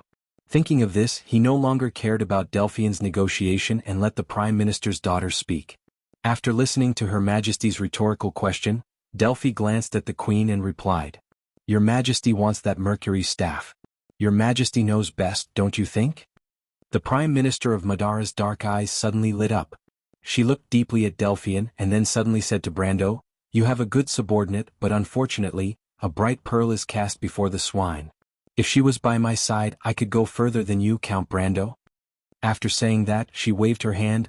"I need to think about it. Please go back, Count Brando." Brando couldn't help but look at Delphian, thinking what it meant to cast a bright pearl before the swine. If he could, he would be happy to give this lady away. Unfortunately, not to mention whether she would agree or not, the Planeswalker system wouldn't allow it. However, the Queen's reaction was far beyond his expectations. If he still couldn't see that she was interested in this proposal, then he would be a complete idiot. Fortunately, although Brando never claimed to be intelligent, at least he wasn't stupid. Delphian turned around, walked to his side, pulled on his sleeve, and motioned for him to step aside to talk. Brando also wanted to figure out what was going on with this inexplicable negotiation. In his impression, the Queen definitely didn't have such a personality. If he didn't remember wrongly, then the other party must have swapped her. But he felt that both of these were unlikely. Delphian pulled him all the way to Medicia's side. Before the Prime Minister's daughter opened her mouth, the Silver Elf Princess frowned and asked, "My lord, what did the Queen do to you?" "What do you mean, what did she do?" Brando was shocked by the Silver Elf Princess's serious face and quickly explained, "Medicia, I have nothing to do with her." "My lord." Medicia was so angry that her face turned red. Brando then reacted and hurriedly wiped the sweat on his forehead. I didn't mean that. I only fought with her once in the extreme planes and nothing else." "But that doesn't make sense," Medicia replied. Her negotiation with Miss Delphian was obviously premeditated. Premeditated? Brando was puzzled. The Silver Elf Princess looked at Delphian, the Prime Minister's daughter nodded and said, "My lord, I'm sorry I didn't make it clear to you before. Can't you see that it's not us who wants to negotiate with her, it's her who wants to negotiate with us? What I said before was actually just pushing the boat along with the current." "Wait." Brando frowned and interrupted her. "I don't quite understand what you mean, Miss Delphian. You mean that Her Majesty took the initiative to divide Madara into two?" Delphian nodded silently. "Although it's a bit unbelievable in my opinion, this is the only possibility." "That's impossible." "It's possible, my lord," Delphian explained. "What is the most important thing to Madara? It's not power nor authority but the Mercury staff. Only the Mercury staff can unite this powerful but scattered country. Other than that, whether it's territory, population or anything else, it's meaningless to it. But now that Gila has returned and the Holy Sword Destroyer is in your hands, Her Majesty can only choose to submit, or she will lose her supreme position in Madara. And the key is that this power is not based on great power or a long history of the rules of the game. Think about it, what kind of revenge will she and the undead lords on her war chariot face?" Medicia also nodded. She seemed to have sorted out her thoughts. Her Majesty is a very clear-headed person. She has already thought of a way out. She was just waiting for us to speak. Fortunately, Delphian saw this early on. Otherwise, if we spoke rashly, she might have taken the initiative. "That's not right," Brando muttered. "What's not right?" Medicia was stunned and asked, puzzled. "Teacher, do you want to ask how we should return the Mercury staff to Her Majesty?" At this time, Huanghua, who was at the side, finally spoke. "That's very simple. The Prime Minister's daughter smiled. I've already said it very clearly before. Her Majesty wants Madara's Mercury staff. She knows this very well in her heart. As for whether the Mercury staff is the real thing or not, is that important? Miss Delphian, this is not very good. When the people around heard this, they immediately broke out in cold sweat. That was the Mercury staff, the supreme item of the Roman Black Rose. How could it be fake? That was originally the Emperor's new clothes. Think about it, how many people can come into contact with the Mercury staff? Delphian was very confident. Those people are the Queen's confidants. Their honor and disgrace are closely related to Her Majesty. Will they expose this lie? Or do the undead really need a powerful scepter? What they need is just the symbolic meaning of it, Sui Xiong said. That's enough. No. Brando shook his head. There's a problem here. What problem? Brando raised his head and said word by word to Medicia and Delphian, you're all right. But there's a problem. She was the one who gave me the Mercury staff. What? Chapter 13-19. Although he did not know what the Queen of Madara was up to, Medicia and Delphian had no idea. Brando naturally would not torture his brain and could only put this question aside for now. Of course, he suspected that Tarkus might know something, but he did not seem to be willing to speak. Moreover, he and Incersta had already received his permission to return to the undead camp. The vampire even gracefully bid farewell to him before he left. On the other hand, the Black Lord of Madara seemed to be in low spirits, especially after knowing the content of the negotiation between the Queen and Delphian. The negotiation wasn't done in one go. At most, it was just an exchange of opinions. This agreement also involved a lot of details such as the specific range of Madara's kingdom, how to set up the buffer zone between Oween and the Black Rose of Bromando, how to go about the Second War of the Black Rose, and so on. There were also a lot of clauses on how to ensure that the content of the agreement was followed and implemented. These were all delineated and negotiated with Her Majesty, and there were bound to be disputes and bargaining.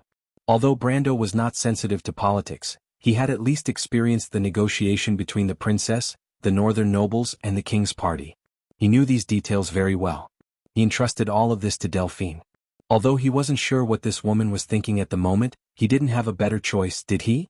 Medicia originally wanted to participate in the negotiation as an assistant, but she was rejected by Brando. He did not think that the Silver Elf Princess would be of any use when the Prime Minister's daughter was in charge. Moreover, Fuxia wanted to see her. To be exact, she wanted to see Medicia and Hipamera.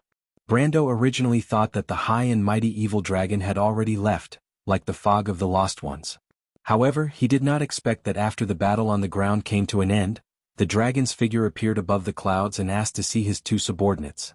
Brando was a little worried, but Medicia pointed out that the reason the dragon wanted to see them might have something to do with their identity as planeswalker creatures. This reminded Brando. He thought about it and realized that this Hepta Dragon Queen was also a planeswalker. She did not see anyone else, only Hipamera and Medicia. She must have noticed their identity. Therefore, after asking the two of them for their opinions, he thought that the evil dragon's identity as a planeswalker should not have any ill intentions towards Medicia and Hipamera. Therefore, he brought them over to the war goddesses in strange armor. After all, the Dragon Queen was already a famous existence during the War of the Holy Saints. If possible, Brando did not want to become enemies with her. After sending off Medicia and Hipamera, Tarkus and Incersta had also left. Phoenix, Fire, Fang Chi, Adney and the others were still resting on the battlefield. Brando had no choice but to return to the undead army alone. At this moment, the undead had already disarmed themselves under Delphian's supervision. The undead's method of disarming themselves was very unique. Usually, only the Black Knight, Pale Knight and Lich would symbolically hand over their weapons.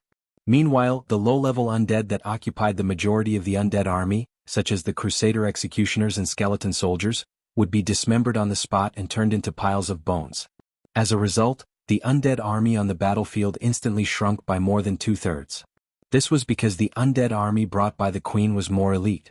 Less than 1/10 of the undead army of the Dark Lords were left after disarming themselves. However, Delphian alone could not convince the rest. The low-level undead only knew how to obey and were the best soldiers. However, the intelligent high-level undead were often greedy and unruly. If not for the help of Ekis' daughters, the undead lords would not have willingly handed over their command. Among the ladies that helped, there were naturally a few that Brando was familiar with. However, the first ones that Brando saw in the wolf pack were not the Kohua sisters. The dark Kohua and the kind Kohua seemed to have been avoiding him. During the battle, Brando had seen the two sisters from afar, but once the battle was over, they ran off to who knows where. It was not that he wanted to see them, but he was the most familiar with them among Ekis' 12 daughters. In particular, the kind Kohua had a good relationship with everyone in Valhalla. He wanted to get some information from her. Unfortunately, the heavens did not comply with his wishes. The dark Kohua clearly knew what he was planning and had long since avoided him. The first one that Brando saw was Timmy's. He had met this silver-haired girl once outside the elemental barrier. This was the second time they had met. This time, the latter was not as wild as she was outside the elemental barrier. At least she was wearing a white dress. The bohemian-style dress on her body set off the little she-wolf's extraordinary beauty. She was not wearing shoes. Sitting on the back of a male wolf, she swayed her snow-white feet and greeted him politely. "Good evening, Mr. Brando."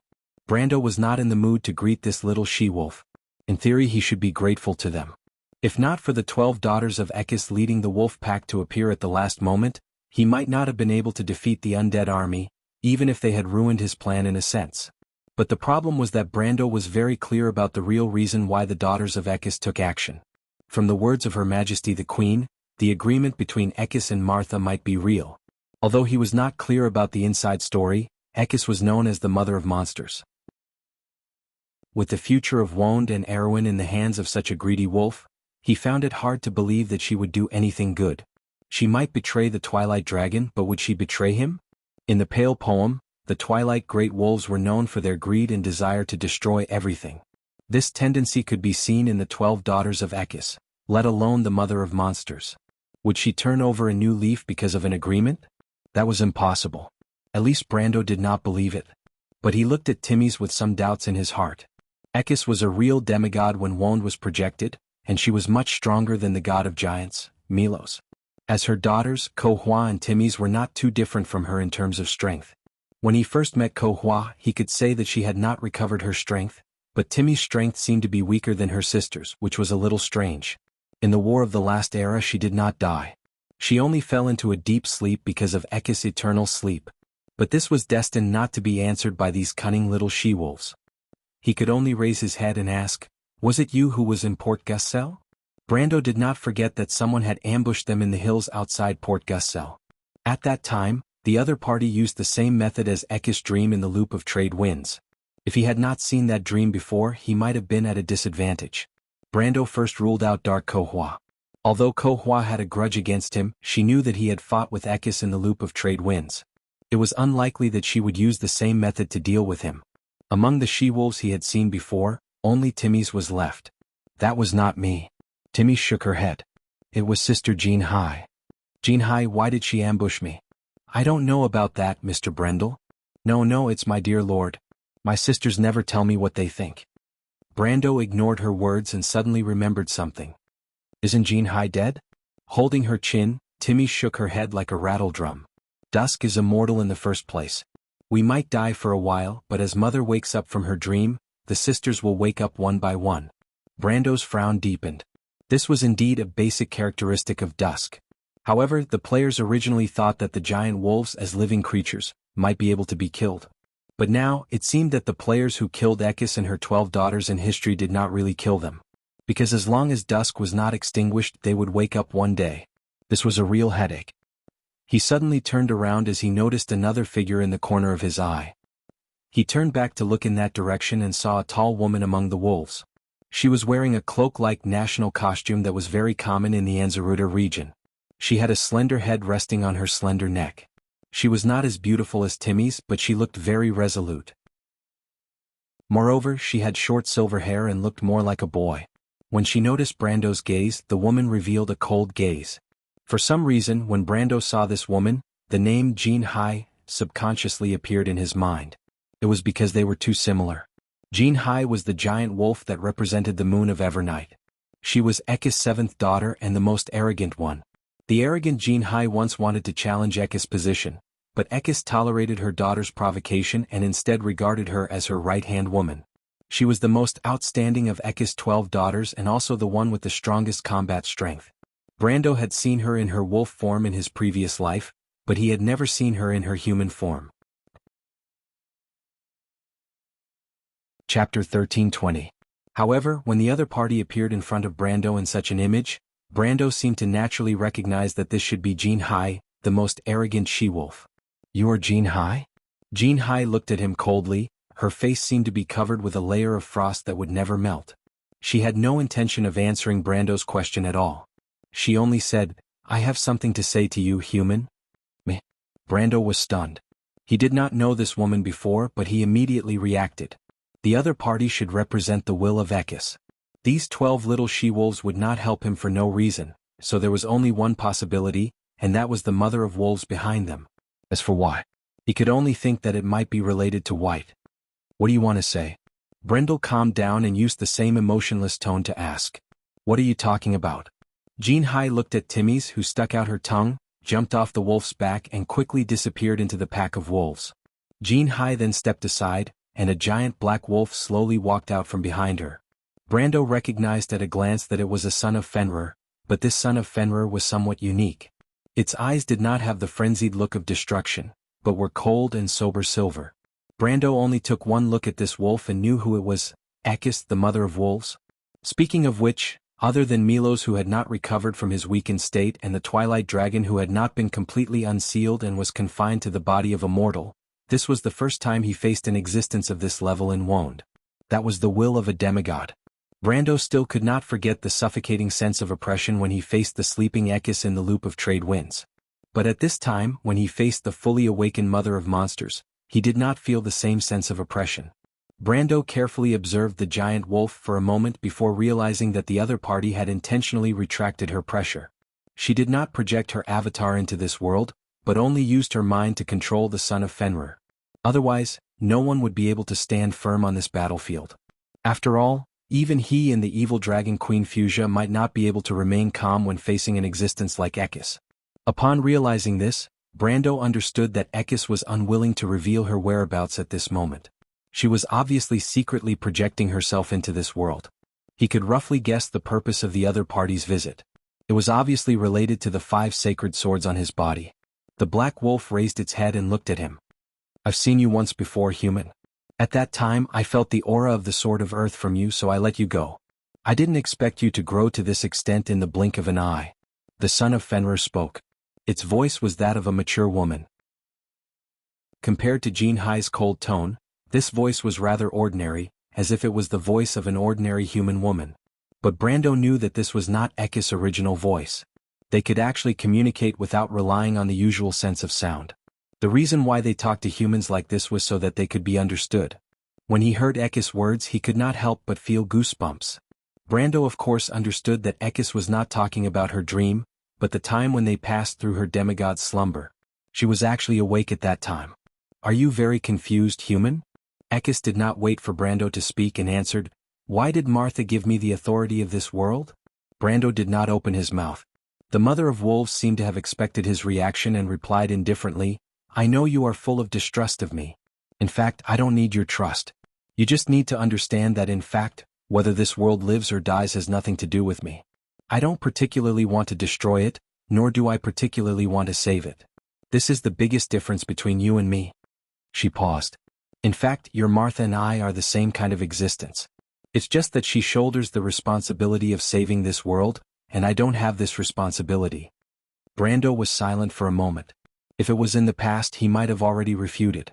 But after experiencing so many things, calmness and steadiness gradually replaced the impulse in his heart. But this was not because he was cold-blooded, but because the belief in his heart had become firmer. Brando knew that this high and mighty wolf queen would not come to him for no reason. She must have a motive for saying this. Perhaps she wanted to cooperate with him, although it sounded very unreliable. "Then what are you trying to say?" "I'm waiting for you to convince me, human." "Convince you? This world is meaningless to me, but Martha's authority is different. Unfortunately, this authority is not complete for me. Half of it is still with you. Don't you want to give me a reason to save Wond?" Save Wond. This proposition was a bit too big. Brando frowned.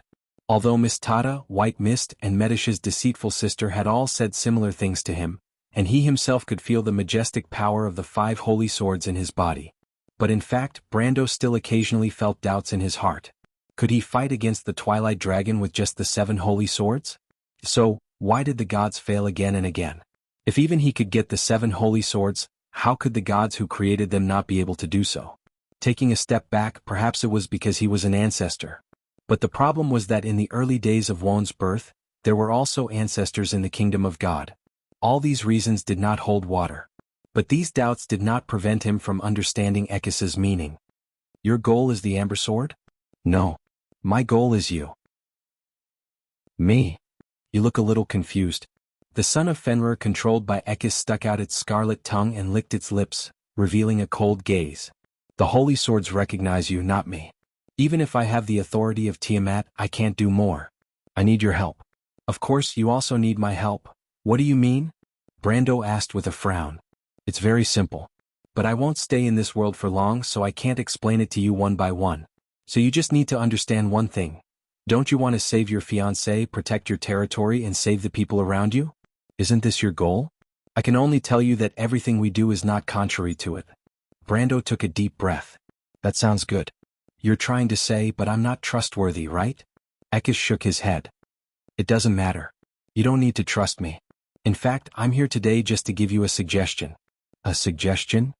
Yes, a suggestion, little guy. Perhaps one day you will face a desperate situation. You will find that all your choices will lead you to a dead end. In front of you, there will be a dead end that will make you feel despair. There is no hope, as if all the lights have been extinguished and will never be lit again. If there is such a day, and I'm saying if, do you still remember what the little girl from Madara told you? You have too many things on your shoulders, Marcia's chosen. Your life is too short, and you don't understand what fate is, and you don't understand what responsibility is. When that day comes, you will understand everything. Ekis stopped and looked at him with his silver eyes. I hope you can remember what I'm saying now and seriously consider my suggestion. Perhaps you can look back and see another way out. We can protect all the precious things and make this world start anew. Listen carefully, Brando. He called Brando's name for the first time and said softly, You don't want the world to be destroyed because of you, right? Perhaps you can give it a better choice. Brando stared at him. I don't understand what nonsense you're talking about. You will understand. Ekis smiled slightly. The son of Fenrir suddenly convulsed. Black blood gushed out from its eyes, nostrils and ears. After a low howl, it fell heavily to the ground and lost its breath. Brando understood that the damned mother of wolves had left. He raised his head and looked at Jinhai beside him. The arrogant girl only said to him coldly, From this moment on, as the reward you can withdraw in advance from this deal, you will have the loyalty of the wolves. Brando froze for a moment and suddenly reacted, Wait, I never said this deal was established. In his heart, the damned she-wolf was simply here to make trouble. Her strange words reminded him of the tricks used by the evil gods and abominations in the Amber Sword. The gods these cultists believed in were especially good at shaking people's hearts. But unfortunately, these tricks had no effect on him. As for the deal, he didn't believe the other party's nonsense at all. Naturally, it was better to go to hell. But what he didn't expect was that the tall girl didn't care about what he said at all. She just looked at him indifferently and replied, This is my mother's wish. I'm just stating a fact to your excellency. As for whether the deal is established or not, and what your excellency thinks, it has nothing to do with me. That works? Brando was dumbfounded. He wondered if Ekis trusted him that much and wasn't afraid that he would go back on his word. No, to be exact, he would definitely go back on his word because he didn't intend to do as the other party said. Believe that the mother of monsters is trustworthy? Brando felt that he wasn't that stupid. In fact, this was also the reason why he didn't understand why Martha and Ekis would reach an agreement. But now, what puzzled him was that if he had to choose between himself and Ekis, Brando felt that it was more likely to be himself.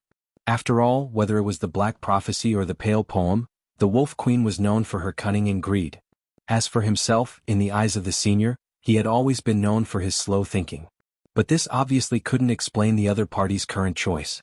Brendel thought about it for a long time, but the only conclusion he could come up with was perhaps it had slept for too long, and the mother of monsters had become stupid from sleeping.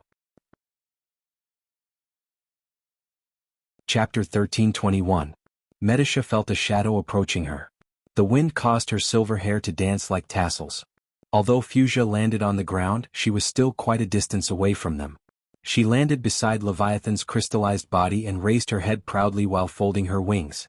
Under the moonlight, it looked like a dark mountain. At the top of the mountain, there was a pair of golden eyes staring at them like two bright moons. Greetings, esteemed Lady Fuchsia. Medisha raised her head and looked at the mountain. She would be lying if she said she was not afraid. Fuchsia's fierceness was not in the current era. In fact, not many people had heard of the name of the Seven Dragon King. However, during the era of the War of the Holy Saints, the shadow of this evil Dragon King on the battlefield was a nightmare in the hearts of all her opponents. I haven't heard this name for a long time. Fuchsia replied in surprise. I was fortunate enough to meet you once during the War of the Holy Saints. The Silver Elf Princess replied in a manner that was neither servile nor overbearing. Oh, I should have thought of that. Silver Elf, are you not afraid that I will eat you? Fuchsia lowered her head. Her sharp beak was almost right in front of Medisha's face. Her huge golden eyes were almost taller than Medisha. There was a pair of golden red eye rings inside, as if they were burning with endless flames. She stared at Medisha, but the latter did not take a single step back. She then looked at Hipamra. The priestess was looking at her curiously, as if she was comparing the difference between this evil Dragon King and her lobsters. Humph, silver elves are still so boring. Fuchsia snorted and raised her head proudly again. She stretched out a claw, and on the sharp tip of the claw, a tiny silver card spun. This action attracted the attention of Medisha and Hipamra. As planeswalker creatures, they knew very well what that card was. Fuchsia turned around and said, "It seems that you have recognized it. What is this?" "The Card of Fate." "Ah, it is indeed called that. But compared to the name itself, the meaning behind it is much deeper. Little one, do you know why it is called that?" Fuchsia looked down at the two of them and asked with an arrogant tone. If it was someone else, they might have been angered by such a tone. However, Medisha knew that this was the nature of dragons. These proud lizards would always have a sense of superiority when facing other races. She would not get angry over such a small matter. As for Hipamra, the optimistic girl did not feel that there was anything wrong with Fuchsia's tone at all. Medisha shook her head. "What secrets does it hold, Lady Fuchsia? Planeswalker Master did not tell you?" Medisha shook her head again. She was very humble because her master was not a real planeswalker. A real planeswalker would need a long period of learning and growth, Tumen's words. Brando, on the other hand, was just taking a crash course. She sighed and said, "The legacy of the planeswalkers used to be the most powerful legacy in the world. They were the most powerful and legendary group of people in Vaunt. We are lucky to be the last generation of planeswalkers in this world. Yet, we have to watch it fade away from the history of this world. It's unfortunate that we have to watch it fade away from the history of this world and disappear without a trace." Medisha was touched by Fuchsia's words. She asked, "Lady Fuchsia, I have the same question too. I used to think that Odin was the only planeswalker in this world. After he died, the planeswalker's legacy was lost. But later, I realized that the planeswalker's legacy had existed for many eras. Powerful people like you, Lord Tumen, and Lord Kelsey were the ones who maintained its existence. But why did it wither away after 1,000 years? Could it be that in all of Vaunt, only his lordship is the only one who can be recognized by it?" "You are half right, little one," Fuchsia replied. "The planeswalkers are powerful, but the conditions to become one are also very harsh. Plus, the gods are silent, so the power to maintain this network is very weak. In fact, your lord is not the only planeswalker's legacy. His appearance is just an accident." "What do you mean?" "The planeswalkers are a very strict system. You can say that it is simple because its members do not need to study magic skills like the wizards in the mortal world. Incantations and hand gestures are passwords to connect to the magic network. The planeswalkers do not need passwords because they are the masters of the magic network. That is why wizards can only use it, but the planeswalkers can create it. But you can also say that it is very harsh because to become a planeswalker, you must first have authority." "What is authority?" "The Elven Princess is a bloodline that is innate and cannot be changed. That is why, in the Golden Era, bloodline is everything. The strict hierarchy determines a person's position in life. You are a manager, God's people, a warrior, Golden Race, or a citizen, Silver Race. Insects like the Iron Race are heretics in our eyes, almost no different from magical creatures. Or rather, they are magical creatures that are believed to be created. Just look at those Bronze Generation monsters and you will understand. It has been 1,000 years, but your views have not changed, Lady Fuchsia." Medisha was a little unhappy. The giant dragon with 7 horns slowly shook his head. "You're wrong, little princess. I've changed a lot. I don't hate mortals as much as I did in the past. We've failed. I won't reminisce about the past like a nagging old woman. It's just that I'm stating the truth, but you can't accept it. You are saying that the Lord has the bloodline to become a planeswalker, but he is just an ordinary mortal. He is very special. I have said it before. And mortals are very malleable. This is why Lady Martha's plan succeeded. No matter how glorious the Golden Age was, it has failed. No matter how weak the mortals are, they have endless possibilities. They are not bound by the rules of this world, and one day they will become the masters of this world. If you had thought that way back then, Lord Odin might not have died and the war might not have broken out. So many people died because of pride and prejudice. How sad. That's only a possibility, little one. If a mortal wants to reach that step, there are still many things to do. However, the future is full of obstacles, and every step may lead to eternal damnation. It's even wishful thinking. Dusk now has its own will. Do you really think it will let go of the mortal world? The Lord will destroy that will. But what about the Lord himself? To kill the Dusk, he must have the highest authority over Martha. He must take the final step to reach the top of the world, receive the blessings of the gods, and become the master of the laurel crown. But little girl, as long as the order is not destroyed, the Dusk will not be destroyed. This is a dead knot. Medisha remained silent. Fuchsia shook her head. I did not want to talk about this with you. This is a topic that has been going on for thousands of years. The gods have argued about it and there is no conclusion. Those who argued about it have all fallen. What is left is a world full of holes. If those great beings could not save this world, what right do we have to call ourselves saviors? You underestimate yourself, Lady Fuchsia. Medisha frowned. Fuchsia laughed self-deprecatingly. Perhaps. After Odin's death, I am only a paper hanger. I promised Odin to help the Bugas guard the great glacier. Now that the seal of the Dusks will has been broken, every war after this may be my last. Well, I have long wanted to see my old comrades. After saying that, the high and mighty evil dragon king let out a sigh. Medisha lowered her head, feeling a little down. She thought of the heroes who fought alongside her in the War of the Holy Saints. How many of them are still alive in this world? As if sensing the emotions of the two, Hippamela worriedly nudged the silver elf princess's arm, as if trying to cheer her up. Thank you, Hippamela. I am fine. Medisha felt the priestess comforting her and turned to smile at her.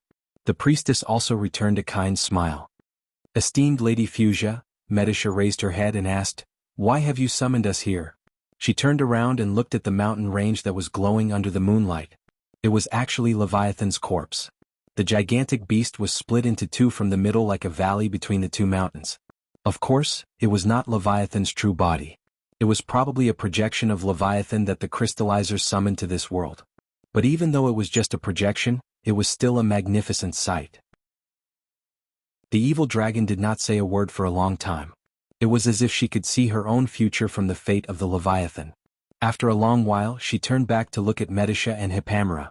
I thought the Planeswalker's kindling would rest in eternal darkness with me, but I did not expect Lady Martha to not let this world lose all hope. At least at the last moment she sent you and your master to me. Fuchsia paused for a moment. Medisha, if I remember correctly, that should be your name. And that little girl named Hippamela, don't look around. I am talking about you, Lady Fuchsia? Don't interrupt, little girl. Your power is still too weak. It can't be considered the power of a true planeswalker. However, I can feel from it that your master has already obtained some of the true essence of the power of creation. Perhaps one day he will truly grow, but there isn't much time left for him. There isn't much time left for me either. The evil dragon king raised its head high and replied in a dignified tone, that's right. As a senior planeswalker, let me teach you the true way to use the cards of fate. Thousands of miles away, the wrinkles on Tumen's old face crisscrossed. The blood-red pupils in his sunken eye sockets that were modified like agates reflected the pair of siblings in front of him. Dead moon, huh? Interesting. Chapter 1322. Other than Ko Hua and her sister, after meeting the other 11 daughters of Ekis, Brando suddenly heard someone calling him from behind. He thought it was Huang Hua, but when he turned around he saw a long-haired girl with a ponytail. She was wearing a strange black armor, but the armor was gone, revealing a beautiful face. There was a beautiful silver mark on her forehead. Brando remembered that he had met this girl on the battlefield before. At that time her companions called her Andrea. When the girl called Andrea saw that Brando had stopped, she quickly chased after him and shouted, Sir Ancestor! What? Sorry, I forgot to introduce myself. My name is Andrea. Sir Andrea is a member of the Goddess of War Guards. The Goddess of War Guards belongs to a branch of the Earth Legion. However, our main opponent is not the crystal cluster but the no race. Andrea replied like a machine gun. Sir, in our memory the ancestors have not appeared for 5 eras. I have never seen you before. No, I am too happy, so please forgive Andrea for being rude. No. Brando shook his head. Andrea, there is nothing to be rude about. It's just that I don't quite understand what you are trying to say. Sir, have you forgotten about us? Andrea stared with her eyes wide open, looking incredulous. Brando also stared with his eyes wide open, wondering if he had said something wrong. No, this. Brando thought for a moment. I have never heard of the goddess of war guards. I know about the Earth Legion, but aren't they no longer around? The Earth Legion is indeed no longer around, sir. Andrea replied with a little disappointment. We lost all our comrades in the Battle of Sami Bay.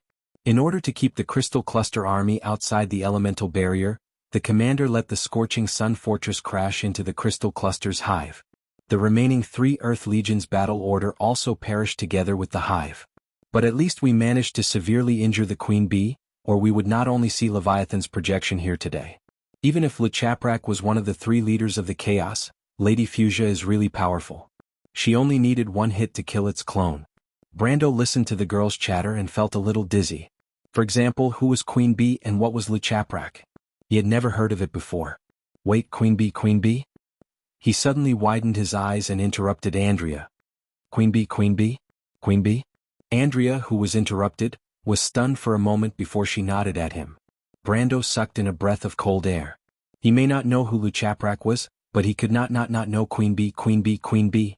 In fact, in the previous life, this name had another identity that left a deep impression in the players' minds. It was the ruler of the Great Hive, the Demon King Ovahin. Although it was called the Queen Bee, Ovahin did not have a gender. It was a pure amalgamation of consciousness, and its surface was made up of multidimensional crystals. Legend had it that it was originally a star, but it gave birth to intelligence in the chaos. It became extremely violent, and after devouring countless worlds, it became the Demon King of today. All the demons in Wond were its disciples.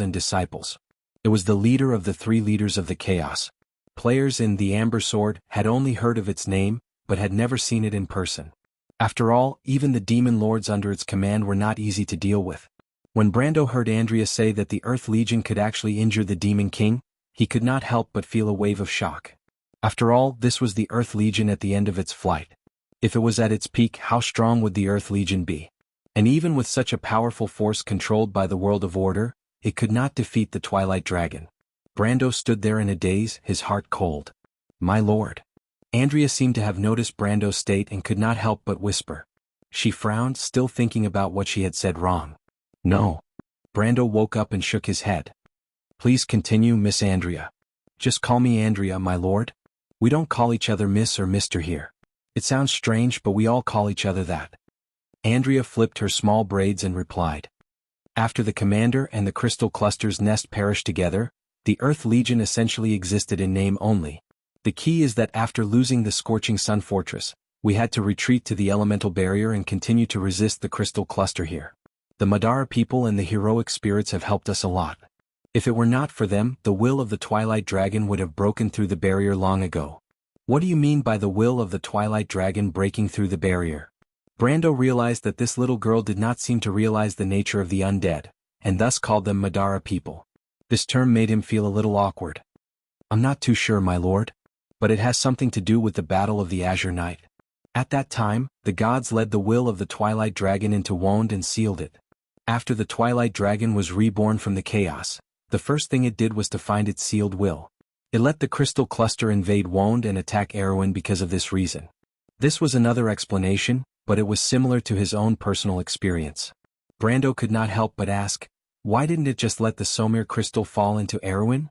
That's the portal of the Crystal Cluster, right? It's better to say that it's their spaceship. It's not that it doesn't want to, but it can't. The will of Martha and the code of Tiamat shrouded Wond. Even the Twilight Dragon can't do whatever it wants. It may let some of the Crystal Cluster infiltrate Wond, but it's impossible to invade on such a large scale. Otherwise, how can the elemental barrier be called the boundary of order?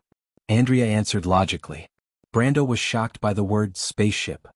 He wondered if he was in a fantasy world or a science fiction world. But he suddenly remembered what happened to Dilfari and Yenbao and her brother. If he guessed correctly, this was the team that the crystal cluster infiltrated. Thinking of this, he became a little serious. He had seen the combat power of the crystal cluster, and it was definitely not something to be trifled with. The key was that the Somir crystal would assimilate the nearby creatures and plants. If someone who did not understand it accidentally entered the range and fought with the crystal cluster, he was afraid that they would suffer a great loss. He was not worried that the crystal cluster would do anything to Erwin, but he was worried that Princess Griffine and Dilfari would be at a disadvantage when they attacked the territory of Count Yenbao. Thinking of this, he could not help but think of returning to Erwin immediately. But there was another problem here. If Andrea did not lie to him, according to his experience in the elemental barrier, the Twilight Dragon, Roman, should have recovered its sealed will. Although it might have been resealed by Miss Tata and the other saints at the cost of their lives, in theory, the Twilight Dragon should have broken the barrier and entered the elemental barrier. He took a closer look at Andrea's expression, but she didn't seem to be aware of it. Brando did not know if he should tell them about this matter. While he was hesitating, Andrea had already continued to chatter. This war is very important. It was started by Luchaprak, and the intention is to expand the entrance of the crystal cluster into Wonde. Because of the fall of the Black Moon a few weeks ago, there was a starfall in Wonde, and the crystal cluster army took this opportunity to invade. We thought it would be a tough battle, but we did not expect that my lord would suddenly appear on the battlefield. Brando hurriedly interrupted the girl who spoke with a somewhat worshipful tone. What is Luchaprak? My lord, don't you know? It is one of the 3 leaders of the Twilight. I have heard you describe it just now, but why is it in the image of a leviathan? Because it is a leviathan. Luchaprak is a giant beast born in the chaos. It is the name of the most powerful leviathan. It is loyal to the Twilight and is one of the most powerful warriors in the Chaos Army. I see. Brando nodded. He suddenly thought of something and asked, about the starfall a few weeks ago, do you know what happened? He wanted to take the opportunity to ask Andrea and the others if they knew that the Twilight Dragon had broken through the wall, but he did not expect the latter's expression to become gloomy. 70 years ago, there was also a starfall in the south of Rosaline. At that time, because of the Battle of Sami Bay, Fort Scorching Sun self-disintegrated, and a crack appeared in the defense line of the elemental frontier. The Crystal Cluster Army was able to enter this world. In the past 70 years, our strength has been declining day by day, and we can no longer guarantee the integrity of the elemental barrier. I think the starfall a few weeks ago was because the Crystal Cluster Army had opened up the eastern battlefield. The eastern battlefield? Well, in the Great Glacier we intercepted their intentions a long time ago, and the Bugis have been making arrangements for this. I think the elves of Atlanta and the Fanzin should have already gone to the battlefield. Brando did not expect Andrea to be so knowledgeable about the situation in Vaughn. He asked with some surprise, it turns out that the Bugis have set up so many surveillance points on the eastern border, not for the undead but for the Crystal Cluster? Andrea nodded. To be exact, it's for the invasion of the Twilight. But why didn't they tell the mortals about these things earlier? Brando was a little angry. The Silver Folk had always been a little high and mighty, but this was nothing in itself. It was just that they should not have kept the agreement with Odin hidden until today, and kept the mortal kingdom in the dark without mentioning a word. This may sound a little noble, but it was unfair to the thousands of Iron Folk who were related to their own fate. Brando had never been a saint, but he believed that they, all the mortals in Wonde who had no idea about their future, including himself, had the right to decide their own fate. Andrea was startled by his tone, and her face turned pale. Although she was a brave warrior, the people in front of her were her ancestors. How could she be indifferent? My lord, the mortals are too weak. Although we intend to guide their heroic spirits to join the Earth Legion and fight for the fate of the world, the kingdom of mortals must grow in a stable environment. They are too weak, like saplings in the garden, infants in swaddling clothes. Brando only then realized that his tone was a little harsh and hurriedly said, I'm sorry, I'm not targeting you, Miss Andrea. It's nothing. Andrea hurriedly shook her head. Brendel furrowed his brows. He knew that Andrea was right. No one could be blamed for this. Compared to the power of dusk, the mortal kingdoms were too weak. Even now it was still the same. He pursed his lips and asked after a long while, Are you also fighting in the Great Glacier? No, Andrea shook her head. I'm not sure about the situation there. There used to be many warriors in Wonde, perhaps some of them have survived. Chapter 1323. While the two of them were talking, there was a sudden cheer from not far away. Brendel looked over and saw a large group of girls surrounding something. They were wearing armor similar to Andrea's, and were clearly members of the goddess of war's guards. "Andrea, my lord, you came just in time." One of the round-faced girls turned around and saw the two of them. She was pleasantly surprised and quickly waved her hand. "Come and take a look at this." Brando was stunned. He pointed at himself and asked, "Are you calling me miss?" "Of course, my lord." Andrea smiled and nodded to her companions. At the same time she explained, "Although we are the 8th or even 9th generation and don't know much about the past, you have the highest authority in the system. This is without a doubt, so we should use honorifics to address you." 8th generation? 9th generation? Just like the planeswalkers, the inheritance of the goddess of war is passed down from generation to generation. Sir, as you can see, we are not the natives of Vaunt. In fact, we belong to the goddess of war guard from the moment we were born. From the moment I opened my eyes, I began to accept all of its inheritance. We have many ancestors, but I have never seen them. I only know that they have fought in a previous era. In our memories, in our blood, there is also the will to fight of our ancestors. Because of the round-faced girl, the other goddesses of war noticed Brando. They turned around with different expressions. Some were curious, some were sizing him up, some were nervous, and some were excited. However, everyone fell silent. Brando and Andrea walked towards her companions. He wanted to know more about these goddesses of war. Wone did not have many records about the Earth Legion, and there was even less information about its internal structure. The round-faced girl bowed to Brando, and the other girls followed suit. Brando hurriedly returned the bow, but the girls seemed to be a little flustered. "Quiet, sisters." Brendel watched as Andrea calmly calmed her companions down. The girls were very disciplined and they quieted down. Their eyes were fixed on Andrea's direction, and no one whispered to each other. Brendel was not used to being stared at like this. After all, there were so many curious gazes directed at him, and it was a little unbearable for him. He hurriedly asked, "What's the matter?" He quickly asked, "Andrea, if that's the case, who nurtured you? Was it the Earth Legion?" "No, my lord." Andrea shook her head. "It was Gaia's will. It was Mother who nurtured us. We were born in a place called Wardheim. According to the mortals, it is the kingdom of silver. There are rivers of gold and silver flowing in the cracks of the earth. The dwarves hammered by the river and sparks flew. There is a silver plain there, and there is a huge fortress called Mimir. That is our homeland." "Silver Plain?" Brando was shocked. "Silver Plain is your homeland?" Wardheim was the country of dwarves and pygmies in Norse mythology. The Amber Sword used a lot of nouns and places in Norse mythology. In the Pale poem, a world tree ran through the beginning. It was the beginning of heaven and earth. On its crown, the kingdom of god Asgard was the brightest jewel on the crown. That was where Martha's throne was. There were two legends about Asgard. One was Martha's golden palace, and the other was the Valhalla Hall of Valhalla. This was the most sacred kingdom of Martha and the gods. Later, when the gods died, the kingdom of God disappeared. Later, the only connection between mortals and the kingdom of God, Babel Fortress, fell in the war. The information about the past withered in the wind, and there was not a word left. Later, the world tree cultivated by the elves and druids was just a symbol and a substitute. Although it was called the world tree, it was far inferior to the former. Brando's own Valhalla Fortress was also such a replica. Under Asgard was the kingdom of gold, the glorious plain, and Vanaheim, the homeland of the divine people. Legend said that the divine people created the gold and silver races here. That was how the kingdom of gold came about. But Vanaheim was completely destroyed in the Third War, and the divine people were left behind on the earth. This was the beginning of the Age of Mortals. Under Asgard and the Kingdom of Gold, above the atrium there was a place called Alfheim. It was not located in the modern world, but in a place called the Holy Silver Valley.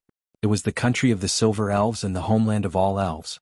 Legend said that after the elves died, their souls would return to this place. As for Alfheim, Medisha had spent her childhood there, but she rarely mentioned her homeland. Brando never asked about it because he knew that the elves valued their homeland very much. They would rarely talk about it in front of outsiders. To them, it was a kind of blasphemy. Finally, there was the Atrium, which was the prime material realm of Wond in the modern world. It was the country of humans and giants. Before the Fifth War, Odin and the giant god Milos had once ruled this land. But with the defeat of Milos, the giants, a race that was once as famous as the dragons, gradually disappeared from history. Of course, there was the credit of Dusk, but there was also the credit of the Myurnas. The Myrna's rule over the land was not a smooth process. The roots of the world tree went deep into the ground, first going into the endless abyss. This was the country of the goddesses Alice and Helene. There was nothing here, only a bottomless stream flowing quietly. That was the river of fate. The leaves of the world tree fell on the surface of the river, reflecting the face of the blind goddess Helene. The goddess had opened the card of fate in the abyss, revealing the fate of all living things. And under the endless abyss, there was a deeper world, shrouded in fog and ice all year round. That was the country of hell, the kingdom of the dead, the end of all souls and the dead. Legend said that there was a sea of broken ice, filled not with seawater, but the corpses of the entire world. The elements of death, the magic of death, the water, fire, ice and wind of death, all of them were silent there. Between the countries of Helene and Helene, legend said that deep under the Jorgandi Ridge, there was a country of the dwarves above the scorching river of the fire kingdom of the demons. That was the Silver Plains, Wardheim, and also the homeland of the rune dwarf Odin. It was also very likely the homeland of the nun princess Magadal. But legend said that the Silver Plains was destroyed in a war because the venomous dragon Nidhogg bit off the roots of the world tree. Since then, its location had become the world's greatest secret, and the dwarves had lost their homeland.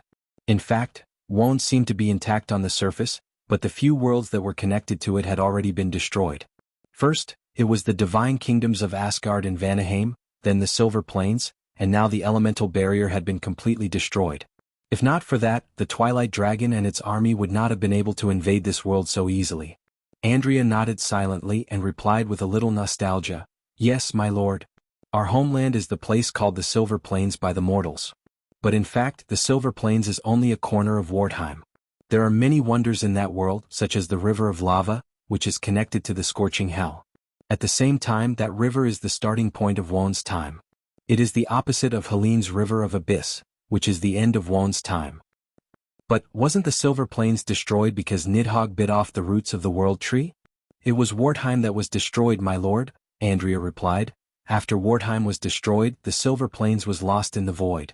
Like many other world fragments, it is also a world fragment floating above the sea of chaos. But the river of lava has always maintained its connection to Wone. It passes through the home of the demons, the scorching hell, and the Jorgandi Ridge. So, the Silver Plains can still be found in Wone? Is the legend of the dwarves true?" Brando asked. Andrea nodded. "Although the chances are very slim, the dwarves have always been looking for their homeland. But the location of the River of Time in Wone is uncertain. It could reveal a part of Wardheim and Jorgandi Ridge at any time, but in the next moment, it could disappear in an instant." Brando was silent for a moment. Andrea led him through the encirclement of the war goddesses. Brando seemed to be thinking about something and did not even realize it. He suddenly looked up and asked, "Andrea, have you heard of the name, RTU? It sounds familiar." Andrea frowned. "I remember now. Isn't that a long-range teleportation terminal?" "What? It's this thing." Andrea suddenly waved her hand and a beam of light came down from the dark night sky and landed on her hand that was covered with a layer of streamlined armor. She clenched her hand and the light condensed into a black spear. Only the tip of the spear was made of bright light. It was a light spear. "This is a raven, a light spear used by individual soldiers. It is very effective against the flying units of the crystal cluster." Andrea held the spear in front of Brando and explained to him, "But it is actually not a physical thing. This is a war weapon projected from the war dragon. It was sent here through the long-range teleportation terminal." "But my lord, the RTU you mentioned may be a little different. The RTU you mentioned may be the 17th factory in Mimir. That is the creator's delivery device. It is very different from the weapon projection of the war dragon." "We don't know much about this, my lord." Brando was stunned. "What is the creator?" Chapter 1324. "It's a long story, my lord," Andrea replied. "But it just so happens that we want to show you something." As she spoke, she walked forward. At this time, a path suddenly opened in the middle of the war goddesses. Two girls who were dressed similarly to Andrea carried an item to the two of them. Under Andrea's instructions, they placed the item at Brando's feet. Brendel saw that it was a black crystal about a cubic meter in size. It looked quite heavy, but the two war goddesses didn't seem to use much strength to put it down. Of course, Brando was not stupid enough to think that this thing was actually very light. When he fought with Leviathan, he saw that the combat power of these girls was not inferior to Wand, who was at the peak of the law. This did not include their strange equipment and abilities. Besides, as a part of the Earth Legion that fought against Dusk, even if they lost most of their inheritance, how weak could their true strength be? "What is this?" Brando asked. "This was found in the corpse of Luchaprak's projection. To be exact, it was found in its stomach, my lord." Brando raised his eyebrows in surprise. He did not expect the crystal to have a stomach. The structure of these crystal-like creatures was completely different from carbon-based creatures. He thought that they directly replenished their energy by devouring magic. If that was the case, they naturally did not need a digestive system. Andrea seemed to have seen through his thoughts and replied, "The crystal also need to eat. Although they do devour magic, they actually devour the foundation of the various worlds, including elements, matter, and energy. Their stomach is actually different from what we know. It's actually an independent space. I'm just making an analogy." Brando nodded and understood. When the venomous dragon Njord bit off the world tree's root, Luchaprak, one of the three leaders, invaded Wartheim together with him. The dwarves lost many divine artifacts, and even Haurangaya was damaged. Most of these divine artifacts were in Luchaprak's stomach. This thing was found in Luchaprak's stomach. In fact, every time we killed Luchaprak's doppelgangers, we would more or less gain something. In Wand, the poisonous dragon Niholt was actually the Ouroboros that All for One worshipped. In the Pale poem it was called Ouroboros. The witches called it the creature of greed and despair. It was also a symbol of alchemy. It was not originally a creature of chaos, but a product of coexistence with the world tree. One represented hope, the other represented despair. However, the greedy giant snake eventually devoured itself. After it bit off the root of the world tree collapsed, destroying the gods in the Golden Age. Just like the snake, Leviathan was also a famous glutton. It swam in the void and devoured everything. The only difference between it and the snake was that it didn't eat itself. Luchaprak, as a member of Leviathan, was obviously no exception. "Then what is this?" Brando asked. He knew that Andrea would not speak without thinking. This thing she showed him must have something to do with the previous question. Andrea put down the spear and inserted the tip of the light spear into the black crystal. "If we're not wrong, this should be that thing." With a few cracking sounds, a few spiderweb-like cracks suddenly appeared on the black crystal. Then more and more cracks appeared until the whole thing collapsed. With a crack like an eggshell cracking open, the thing inside was revealed. Brando saw that after the outer shell of the crystal cracked open, a silver-white metal piece was revealed. It looked familiar, but he could not recall where he had seen it before. However, he felt that it looked like a box. His guess was not wrong. When the piece of metal was exposed to the air, Andrea put away the spear in her hand and squatted down. She placed her hand on the piece of metal and said with some surprise, "A grade, it's even better than I thought." "What's grade A?" "It's a category of divine artifacts, my lord. However, it's not suitable for ordinary divine artifacts. To be precise, it's a category of the Creator's divine artifacts," Andrea replied with excitement. In fact, it was not just her.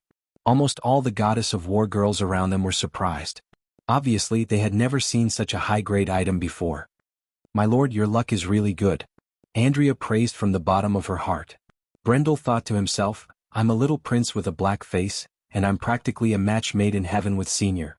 Since when did I get praised for being lucky? Could it be that there's some unknown change in the world line?" He hurriedly asked, "What's a creator's divine artifact?" Andrea patted the metal cube lightly, and it suddenly began to twist. It was as if its metal outer layer had suddenly turned into a ball of liquid that flowed in all directions. Finally, it shrunk into a ball, revealing the thing underneath. "It's actually this thing." When Brando saw it, he could not help but cry out. "Huh?" Andrea was surprised. "My lord, do you recognize it?" Brando took a deep breath and replied, "The Book of Gaia?" "Ah yes, this is indeed the Book of Gaia," Andrea hurriedly replied. "This is one of the best among the grade A divine artifacts. Our luck is really good, but unfortunately, right, my lord, do you know the use of this divine artifact?" Brando silently nodded. This Book of Gaia was also known as the Holy Book of Earth in the past life. This was the most sacred artifact of an elementalist. As long as you had it, you would automatically learn all earth elemental magic. No matter if it was lost in the past or created by someone else in this era, as long as it existed in this world, it would be recorded in this book and integrated into the memory of the holder. Even if the holder was only an elementalist apprentice, they would be able to use this book to cast a 14th circle earth elemental forbidden spell. As long as the holder had enough willpower and mana pool. But this book only had one flaw, and that was that it was not a pure magic book, nor was it a pure magic equipment. To be precise, this thing was a war machine, just like large-scale war machines such as magic cannons, floating battleships and messaging crystals. It could not be controlled by a single person, and it needed a powerful magic core to support its use. Generally speaking, people would place this book in a magic tower or a floating battleship as a defensive or offensive weapon. But even so, ordinary magic towers and floating battleships would not be able to support its power. Only the most powerful mage towers and first-class battleships would be able to contain this sacred artifact. But even so, in the future this book was one of the most famous divine artifacts. Any guild that had it could become one of the top guilds in the Amber Sword. Think about it, this book was equivalent to a guild directly having a top elementalist that was almost equal to the level of a sage. And as long as there were enough mana potions, this mage could almost infinitely cast terrifying spells above the 10th circle with the support of a battleship or a magic tower. In fact, this was something that even a real elementalist would have a hard time doing. Brando remembered that this book was obtained by Diamond Force in his era. The reason why Diamond Force was known as one of the top 3 guilds in Wond was largely because of this book. And at this moment, this book was lying quietly in front of him. Andrea saw Brando nodding, then continued, the Book of Gaia, the Book of Ocean, the Book of Flame, and the Book of Air. These 4 elemental books are also known as the Book of Revelation. There are many records about them in the mortal world. Many elementalists regard them as their lifelong pursuit. But in fact, these are not sacred artifacts for mortals. They were originally designed to exist as auxiliary weapons for the creators, so in fact, mortals can't use them very well. Unfortunately, she sighed and said, in the battle where the gods left the world, Factory Number 17 was completely destroyed by Luchaprak. The 12 creators created by the ancestors all died in the battle. In this world, no one can truly use these sacred artifacts anymore. The war goddesses all had expressions of regret on their faces. However, they weren't regretting the fate of these holy items. Instead, they were regretting the fact that their powerful companions in the past had all left this world. They were the only ones left who were still fighting alone. Perhaps at some point in time, this final spark of hope would be extinguished. Brando swallowed a mouthful of saliva. He suddenly asked dryly, what exactly is a creator, Andrea? My lord, you should know about the origin of the golden race, right? Brando nodded. The generation with the golden blood flowing in their veins are the warriors of the gods. They are the masterpieces of the divine people. But before the divine people, the first generation of divine people. In other words, the ancestors had already been creating warriors. Together with Martha, they first created 14,000 gods, then countless secondary gods, demigods, but below the demigods they also created divine servants. This is the origin of the creators. The creators from the very beginning were the people who created the world. They were the ancestors of the Matatanians, and also the prototype of the Planeswalker law. In fact, the Planeswalker system itself was a mature product after the failure of the creators' plan. Although there was a follow-up plan, and Milos and the Giants were the beneficiaries of this follow-up plan, but in the end the gods replaced the Titans with the more mature Planeswalker system and the Golden Race. But the creators were still preserved as the strongest force. Until the battle where the gods left the world, a total of 12 of them were born, Andrea said. They are the 12 children of Mother Gaia, the 12 Titans, Cronus, Rhea, Oceanus, Thetis, Zepelion, Mordaunt, Iapetus, Cleos, Themis, Phoebe and Kos.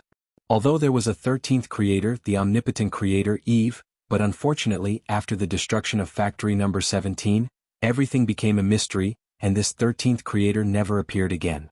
Brando's heart pounded at this time, and he asked with a trembling voice, Andrea, you mean our Q is Factory Number 17?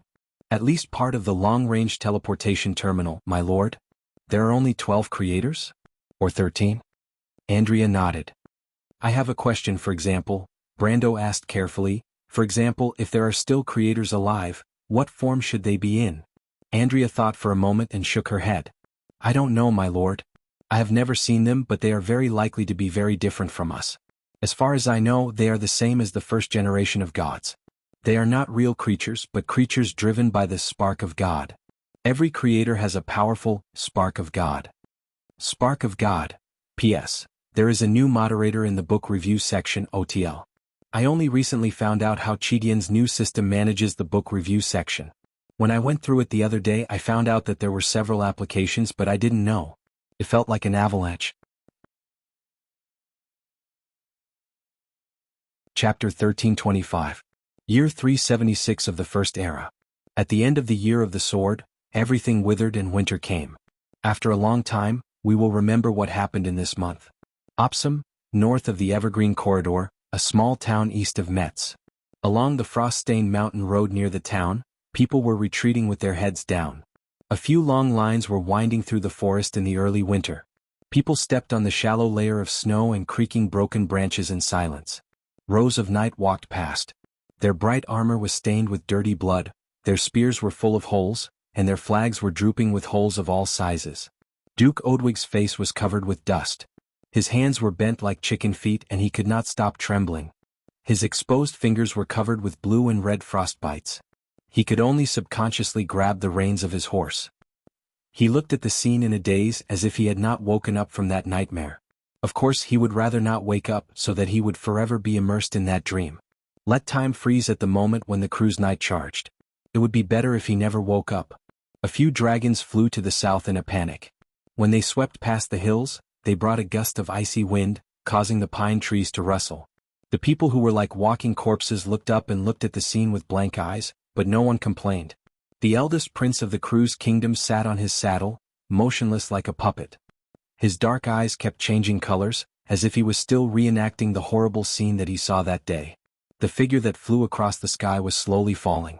The hero of the dragons, the dragon king of this generation, Odwig's lifeless body fell heavily to the ground. The dragons wailed and shrieked.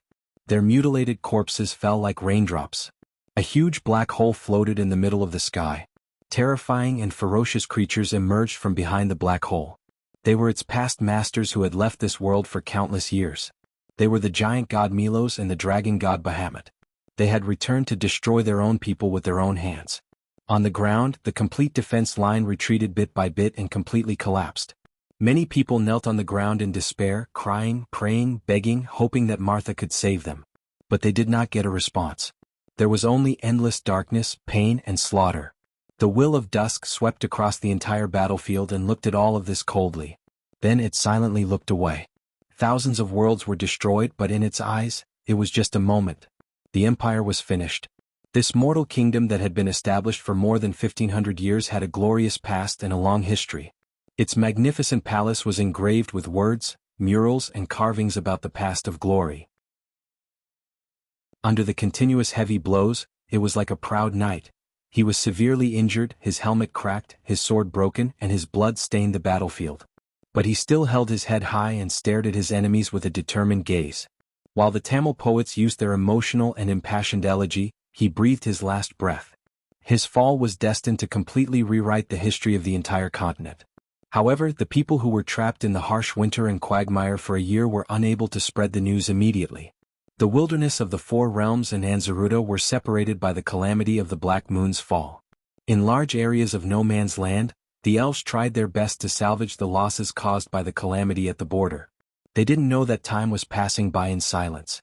By the time the first messenger in ragged clothes passed through the newly born Black Forest near the crack of the Evergreen Corridor and arrived in front of the deputy commander of the Red Army, in Gestan Hillund, 2 crucial months had already been lost. By the time the humans and elves re-established their trust, they still didn't understand what kind of important thing they had lost. Time that changed everything. A month later, a letter from the Cloak Bay was sent to the Black Sword Fortress. There was only a short line of words on the letter. Help, no matter who it is, no matter where you are, help us. We are finished. The fleet, we can't stop them.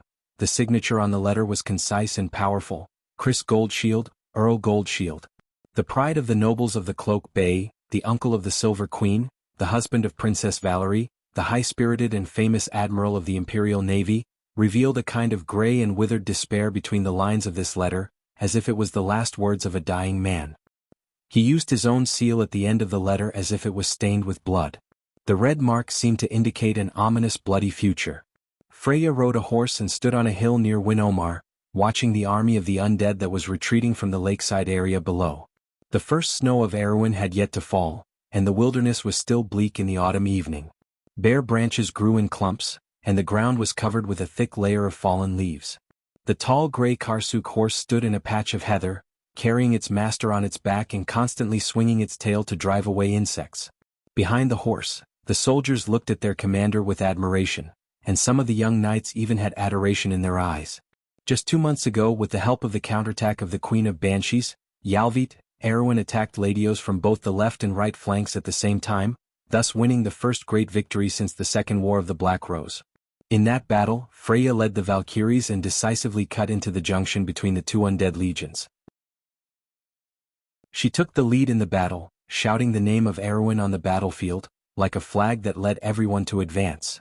She also led the White Lion Guards, whose morale was high, to defeat Madara's Black Knight Regiment head-on, completely sealing the victory. In this battle, 2 of Ladio's deputies died in the battle, and he himself was seriously injured. The Queen of Banshees, Yalvit, betrayed him, and the other commander, Skeletal Lord Rothman, also died in the hands of the Valkyries. After this battle, the army of the undead in Winomar, which was divided into 2, was unable to fight again. They were almost blocked by the allied forces of Randner and Anthony at the lakeside area, and were no longer able to threaten Randner and Anthony. The name of the Valkyrie on the battlefield spread like wildfire. After this battle, the Knight of the White Lion Guards almost spontaneously painted the emblem of 3 pairs of wings of light on their shields, as if to commemorate the shining flag they saw on the battlefield that day. The glittering wings of light were always right in front of everyone, never stopping. Under the hills, the undead were majestically converging towards the direction of Bragg's in the south. It was like a dark sea with flags of various colors mixed in it. There was no order and it seemed a little disorderly. However, Freya's face did not have much joy. Her gaze was a little heavy. In the past half a month, ever since she received Brando's letter, she knew that the Second War of the Black Roses had come to an end. This was not bad news for Erwin. Although they had achieved a decisive victory in the battle in Winomar, the Highland Knight on Bragg's side in Karsuk and Viro were losing ground. Unlike the blind optimism of many people in this short year, especially the experience of serving as the Knight of Princess Griffine's side, Freya quickly transformed from the somewhat naive little girl from the countryside of Bucci to a qualified commander. Although she was perhaps still a step away from being a politician, at least it was enough for her to see some things that were more profound than what ordinary people could see, the factors that would determine Erwin's future. She stood silently on the hills, feeling her growth. It was as if she could finally feel Brando's gaze, everything he had seen in the past, and breathe the fate of the future with him. But everything that used to be simple and clear had now become complicated. Erwin was a small kingdom, but it had a powerful enemy. What it needed was not a trivial victory or revenge, but time and change. Peace was too precious for this country. It was so precious that it was almost unbearable. But the goddess of war was really worried about Brando.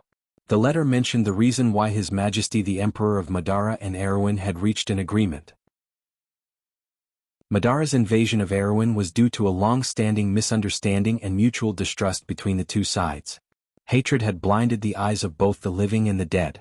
Under the instigation of some northern lords with bad intentions, it led to such a tragedy. Now that His Majesty the Emperor of Madara had made up his mind to pacify these northern rebels, he needed to call back the army to suppress the country.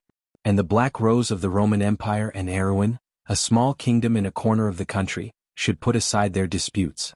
There was no natural conflict between large and small countries. Madara still had many enemies, but Erwin was not one of them. Not only that, as the natural enemy of the northern lords, Erwin should also support His Majesty the Emperor of Madara and form an alliance with him. This was a suggestion to Princess Griffine, and her student, the future king of Erwin, Haruz. It was such a letter. It removed the dark clouds of war that loomed over the ancient kingdom. But Freya knew in her heart that it would soon cause an uproar on another battlefield in the kingdom. From Viro to Lantanailan, from Silman to Radnor, the royal faction had already taken action. It wasn't just the nobles. In fact, she had heard a lot of complaints over the past few days. The knights were complaining that their lord had robbed them of their glory. They should have wiped out Manowar's undead army in one fell swoop. Chapter 1326. In fact, in the army, other than the loyal White Lion Guards, Anthony's allied army, and the noble army from the north were all saying the same thing. Think about it, the hatred in Bucci, the bloodshed in the First War of the Black Rose, how could it be so easily erased? Erwin's people needed revenge. Now that they were in front of the goddess of victory, they had no choice but to stop because of a letter and even form an alliance with their former enemy. How ridiculous was that? Freya was disgusted by such words. Where was the victory? Erwin was like a quagmire of despair.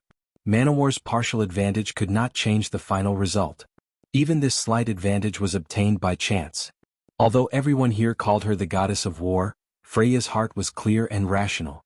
She knew very well the reason why she won.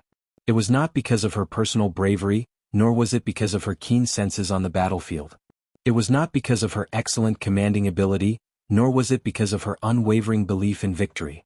The only thing that decided the outcome of the battle was Yalvit's betrayal. But the fanatical people often did not see this point. It was a pity that not every undead lord was Brunhilde's former companion. The case of the Queen of Banshees could not be more coincidental. The reason why it was called a coincidence was because it could not be repeated again and again. Erwin would not be so lucky every time. And when people were superstitious about this, they would suffer. But a mistake might not be a big deal to an opponent like Madara, but this small kingdom could be doomed eternally. Freya did not understand what the royal faction was planning, but the only thing she could be thankful for was that the war ended before all of this happened. Erwin might have pushed this fatal mistake further into the future, hoping that at that time, it would be strong enough to bear the consequences of its own actions. But now the spearhead had moved away from Madara and was pointed at someone else. Someone she was familiar with, respected, and loved. Let's go, there's nothing to see. She took one last look at the scene below the hill, turned around and said to the others. The knights put away their weapons one by one. They knew what the lady was worried about. Most of them were actually young people from Tanajul. These young people's families used to stand on the opposite side of the new power, but now most of them benefited from it. And because of Princess Griffine, they were firmly tied to Brando's war chariot. Many of them had experienced the Battle of Silverman, and some had even experienced the early Battle of Menta and the Battle of Ampere Seal. They were the second sons of their families and had joined the White Lion Guards with the mentality of being hostages. They had joined Brando's army, but what they received was far beyond their imagination. Now they were knights, the sharp blade of the kingdom. They had real noble titles, land and retainers. All of this was because of Tanajul's change. Whether it was to protect the honor of knights or their own interests, they were the most loyal followers of Brando and the White Lion Guards. More importantly, many of them understood that Her Royal Highness was also on their side. Therefore, although the glory of the 2 months of consecutive victories had come to an abrupt end, few of them had any complaints about their lord. On the contrary, they were full of resentment towards the rumors outside. Lord Commander, those country bumpkins don't understand how much the Count has sacrificed for Erwin. Don't be angry about that nonsense. Where were they during the Battle of Ampere Seal? Where were they during the Battle of Silverman? They're just a bunch of worms who reap without sowing. When the Count returns to Erwin, it'll be their turn to suffer. That's right. Those rumors outside were deliberately spread by those clowns from the royal faction. Otherwise, how many people would know about the contents of the letter? If the Count hadn't persuaded His Majesty the Emperor of Madara, who knows how long this war would have lasted. There's no such thing as a bloodless war in this world. It's just that the blood doesn't flow to those high and mighty lords. Naturally, they wouldn't feel any pain or itch. That's right. During the First War of the Black Rose, the population of the area around Bragg's decreased by 30%. All kinds of taxes were directly reduced by more than 70%. Karsuk was even worse. The Gold City area was almost turned into a wilderness. Now the war has only been going on for less than 3 months, and the area from Manowar to Fort Kirkle is completely paralyzed. Look, why are only Duke Grinoires and Duke Karsuk supporting the ceasefire? It's because the other people's knives didn't cut them, so naturally they wouldn't feel any pain or itch. The knights chimed in one after another. Someone shook his head and said, "Isn't there still the Lantan Islands?" "Ha, that knight of the Lantan Islands is a hardcore supporter of our Count." "That's not the same." At the mention of Lantan Island's Knight Yak, everyone couldn't help but cheer up. This old-fashioned knight was said to have infuriated the royal faction recently. As the royal faction's main camp, the future Duke of Lantan Island had always stood firmly on the side of the princess and Count Tanajul. To Makarov and the others, this was more disgusting than eating a fly in a bowl of porridge. Freya looked at her knight and felt a little better. But she shook her head and said, "Let's not talk about this, knights. We only have one mission, and that is to fight and win. The Count will take care of everything. Besides, the royal faction is not our enemy." The knights shrugged their shoulders and looked at each other. They knew what their commander was trying to say. The royal faction was already attacking the Count for being disgraced and unruly. She just didn't want to leave more evidence in front of the princess. After all, everyone knew who the White Lion Guards and her, the goddess of war, represented. However, the young knights scoffed at this. In their eyes, their commander was a little too selfless. Anyone with a discerning eye could see that she had feelings for the count. However, everyone knew that between the kingdom and the lord, she could only choose one. Although the knight talked and laughed on the surface, they didn't completely agree with her. Most of them were nobles from Tanajul, and their way of looking at things was very different from Brando, who had experienced 2 lifetimes. They were also not idealists like Erwin's goddess of war. Of course, most of the young Erwin were extremely loyal to the White Lion Guards. It wasn't a problem for outsiders to call them the Princess Knight, but that was only when Griffin and Brando were on the same side. Who could represent Erwin? That was a problem. But to these young knight, it wasn't a problem. To them, whoever brought glory to Erwin could represent Erwin. The battle between the central and local governments had never stopped since the birth of the kingdom. Wasn't the disagreement between the royal faction and the princess because of this? The thing that troubled Freya was normal to these knights. They even knew that Princess Griffin would definitely stand on the count's side. There was no problem at all. But even if they knew, no one would say it out loud. Freya wasn't a noble and naturally didn't understand the rules of the game. But to these young knights, this knowledge was innate. They turned their horses around and prepared to leave. But at this moment, the bushes behind them suddenly parted, revealing a few knights. The knight was shocked and instinctively wanted to draw their weapons, but Freya reached out and stopped them. The person who came was Brunhilde. She was the head of Brando's Valkyrie knight. But behind her, there was an unfamiliar female knight. She was also riding on a wind-riding colt. She was tall and slender, with beautiful flaming long hair. Her aura was very different from the other Valkyries who were brave and fearless. She gave people a strange feeling of calmness and quietness. Freya knew the woman's identity the moment she saw her. Yalvit, the Queen of Banshees. She was one of the 3 most famous Valkyries in history. She was Brunhilde's assistant and also the brains of these Valkyrie sisters. After the destruction of Valhalla, she exiled herself to Madara and became an undead lord as a heroic spirit. Freya only knew about this history recently. Miss Brunhilde, is there anything I can help you with? Freya looked at the Queen of Banshees and asked. Brunhilde shook her head, but Yalvit, who was behind her, stood out and smiled. The one who is looking for you is me, Miss Freya. I just received a personal order from His Majesty. Mr. Brando asked me to bring you to see him. Miss Yalvit, what did you say? In front of Brando was a long corridor paved with obsidian. Its arched roof was very high, and 17 pillars formed an open space. On both sides of the corridor, there were dark rose windows with broken glass inlaid with legends and stories about the past. But those were not the glorious scrolls of the Golden Flame Holy Temple that were about the legendary battles between the previous kings and the mortals.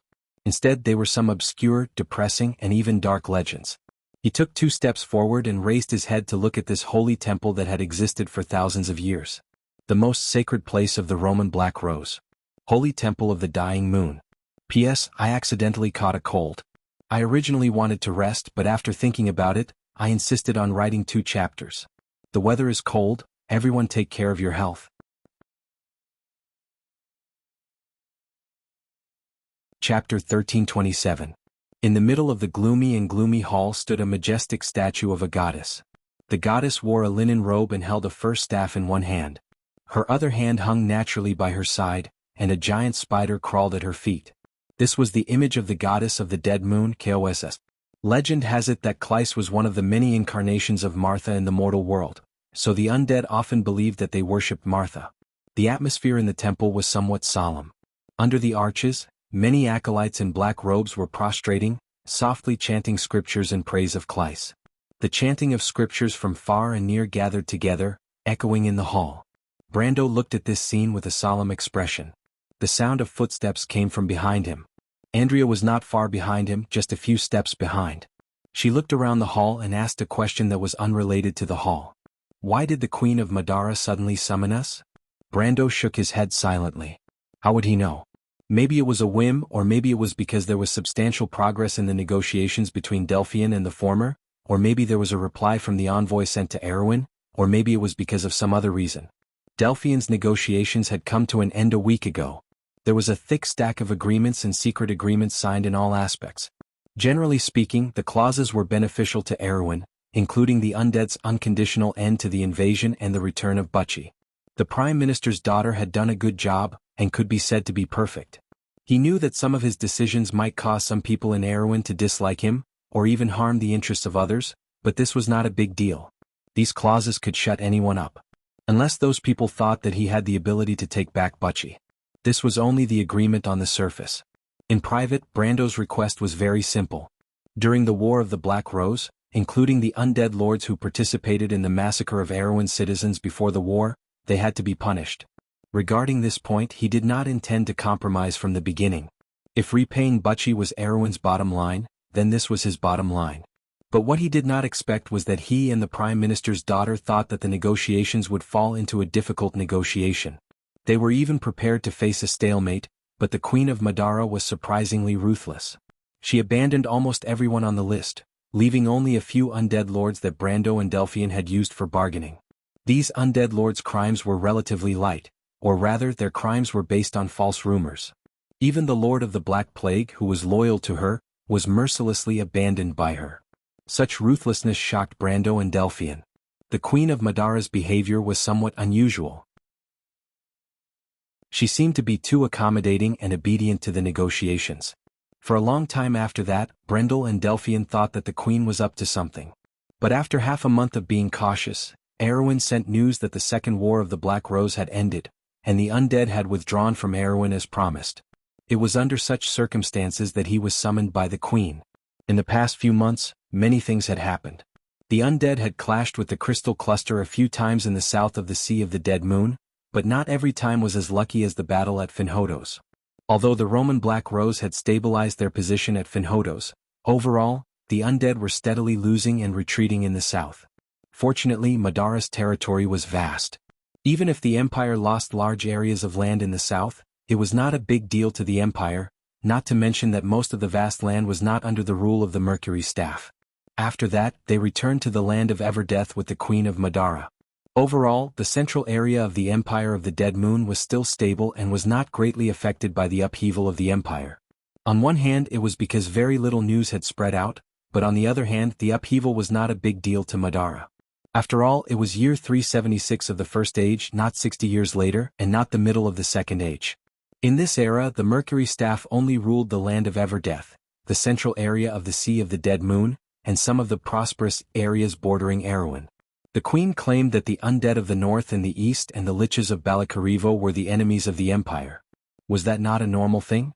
The undead living here thought that the Empire was just blowing the horn of war against the north and the east. From this point, Brando had seen the Queen's brilliant tactics. Of course, Delphian, who had clearly seen this on the battlefield and proposed this condition, was naturally classified as the same type of person as the Queen, a woman who was not to be trifled with. This type of people included the Wind Empress, the Silver Queen, Constance, his mother, Amandina, Medicia, and the little Roman who gave him a headache. By the way, Medicia was only added recently. But the surface stability was only for the lower class. For the upper-class undead nobles who were directly related to the upheaval, it was impossible for them not to know the inside story. Under the surface of the land of Everdeath, there was a turbulent undercurrent brewing. The undead lords who were abandoned by the Queen, and the dark nobles who were unwilling to give up the benefits in their hands, naturally would not give up so easily.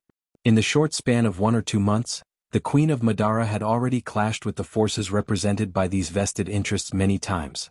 But every time, it ended with the Queen's easy victory. Within 2 months, the corpses of 4 high and mighty undead lords were thrown on the central square of the seat of Everdeath, and another escaped to the ranks of the undead. From the beginning to the end, she was not fighting alone. Insursta, Tarkus, and the families behind them stood firmly by the Queen's side. With Delphian's analysis and guidance, Brando quickly found a clear thread. He discovered that the Queen was borrowing the power of the new nobles to suppress the old undead lords. These people were abandoned by her one by one in history, crushed by the wheels of history. And now she was only speeding up the process. After understanding this, he was a little speechless. The undead army that he eliminated on the battlefield had now provided the Queen with room to play. If not for the unsolved mystery of the Mercury Staff that day, Brando almost thought that he had fallen into the Queen's scheme from the beginning to the end. After that, he spent a few days repeatedly reading the several centimeters thick War of the Black Rose memorandum, to make sure that there were no loopholes or traps in the clauses. Although Delphian was a little disdainful of his actions, the Prime Minister's daughter still patiently helped him complete the work. Then there was the Earth Legion. Looking at the burden behind him, he knew that the Earth Legion had not gone far since the Battle of Finhodos. In fact, they probably had no place to go. The elemental barrier had collapsed, and the defense line outside the territory had become fragmented. It was no different from a dream to expect to resist the invasion of the twilight outside Wonde. Since Andrea had mentioned that Fanzan and the wild elves of Atlanta had joined the battle, it meant that they had already planned to move to Wonde to continue the battle. In fact, the Silver Elves and the Goddess of War Guards had stayed behind. Only the army of the Lost Names was missing. According to the Chattering Girls, these ancient heroic spirits were the last descendants of the Earth Legion. They were the most precious wealth left to Wonde by the first generation of Odin, the Azure Knight. He signed a contract with the ancient kings so that their heroic spirits would forever stay in Wonde to protect their home and homeland. Legend had it that after the heroes of the Gold and Silver race died, their souls would return to the Valhalla's Temple of Valhalla and continue to fight for the gods. But after the Valhalla was lost with the Divine Kingdom, these heroic spirits became part of the Lost Names. They abandoned everything, their names, identities and memories of the past, leaving only the will to fight and protect. The seven-pole dragon queen, Fuchsia, stayed behind to teach Medisha and Hippamera how to become real planeswalkers. Although the latter two were just planeswalkers, the evil dragon queen from the era when the Myrnas ruled the land said that there was no difference. There were still many things to learn, but her time was limited. She told Brando that she planned to bring Medisha and Hippamera to a place, the Radiant Sacred Pool, the sacred land of the Matatanians, the Planeswalkers' arena. Although it had been abandoned for a long time, there were still many laws left in the void. If Medisha and Hippamera wanted to quickly mature and become real Planeswalkers, it might be the best place. Brando had some doubts because Tumen did not mention this place to him that day. Fuchsia's arrogant personality naturally did not bother to explain it to him. She only said, "Do whatever you want," and left him to worry about it. She did not need to ask for the opinions of Medisha and Hippamera. In her opinion, Planeswalkers did not need to ask for the opinions of Planeswalkers. As long as Brando allowed it, that was enough. Brando had his reservations, but he was still very curious about this Planeswalker dragon from the ancient era. First of all, he knew that Planeswalkers were all divine people. Was Fuchsia one of them? If she was, then it would be interesting. That meant that divine people was not just a name for a race, but an existence that represented power and authority. Chapter 1328. But Fuchsia's answer dispelled his thoughts. The evil dragon told him with disdain that his planeswalker authority came from the divine people of the later generations. This was actually a sign of the decline of the planeswalkers and the Truth Symposium.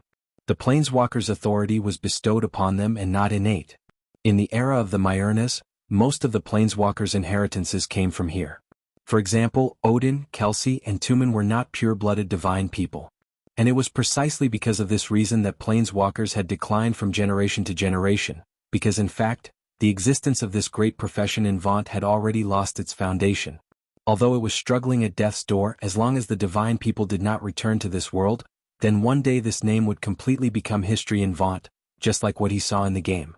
In the end, the Seven Dragon King also told Brando the name of his deck. He told Brando that in his era, the 5-color deck represented Return to Ring, which was the most popular deck. Just like Tumen's Return to One, his deck was also a multicolored deck named 5 Colors of Dawn. Brando seemed to have fallen into a long silence. Andrea, who was behind him, also did not say a word. This young girl who grew up outside the elemental boundary and had almost never lived in Wonde was very unique. She knew a lot about Wonde's country, politics, history, geography, and even natural history. She knew a lot of ancient knowledge and knew all the versions of the Pale Epic. She was not much worse than the knowledgeable Buga Tower Guardians. However, she knew very little in certain aspects. She liked to talk, and once she opened her mouth she could not stop. However, she was not good at talking. She chattered a lot, but there was very little useful content. It was as if she only talked for the sake of talking, but most of the time she closed her mouth tightly and tried to think of the next topic. Brando did not know what kind of environment created such a character, but from Andrea and the others' descriptions, he understood the life of the guards of the goddess of war.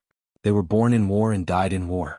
Their understanding of this world was as if there was only endless war. The 3-month stay in Madara was a very special experience for each of them. The two of them maintained their silence as they walked between the seventh and eighth arched pillars. These arched pillars were all carved from the bones of giant beasts. They stood tall on the obsidian floor. The pale bones were covered with all kinds of strange sculptures. On the pedestal were circles of skulls. Some belonged to humans and some belonged to other monsters. The largest one was a dragon's head.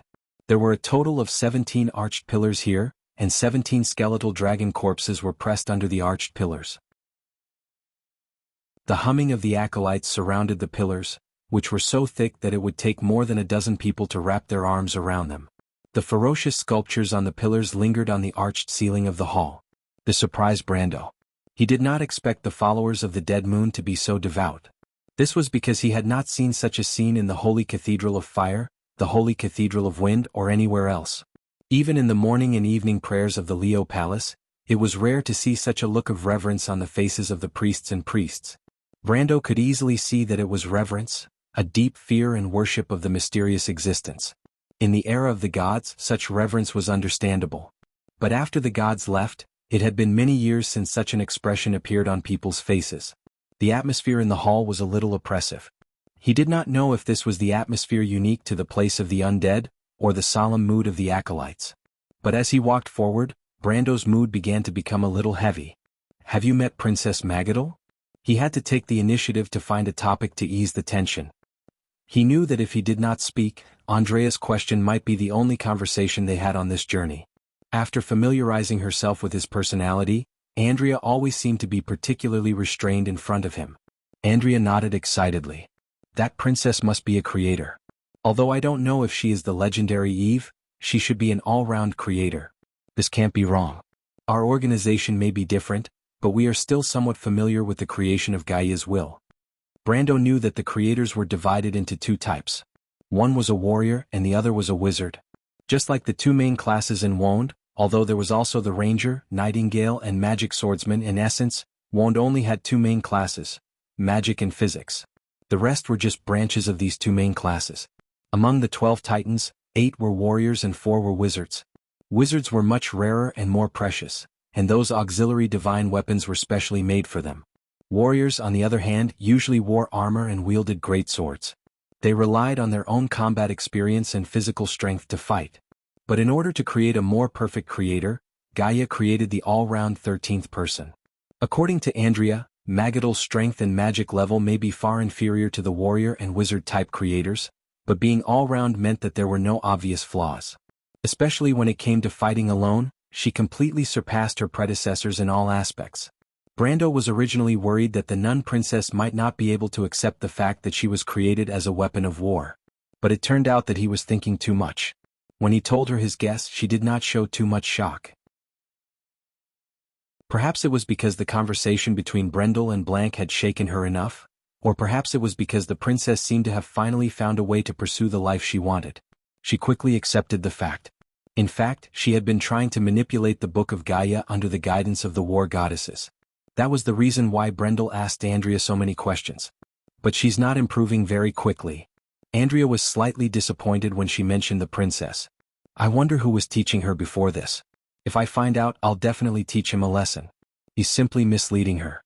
The creator is such an excellent body, but he's teaching her so badly that she can't even differentiate between the 4 limbs and the 5 grains." Brando thought that it was a bit of an exaggeration to say that she was incompetent.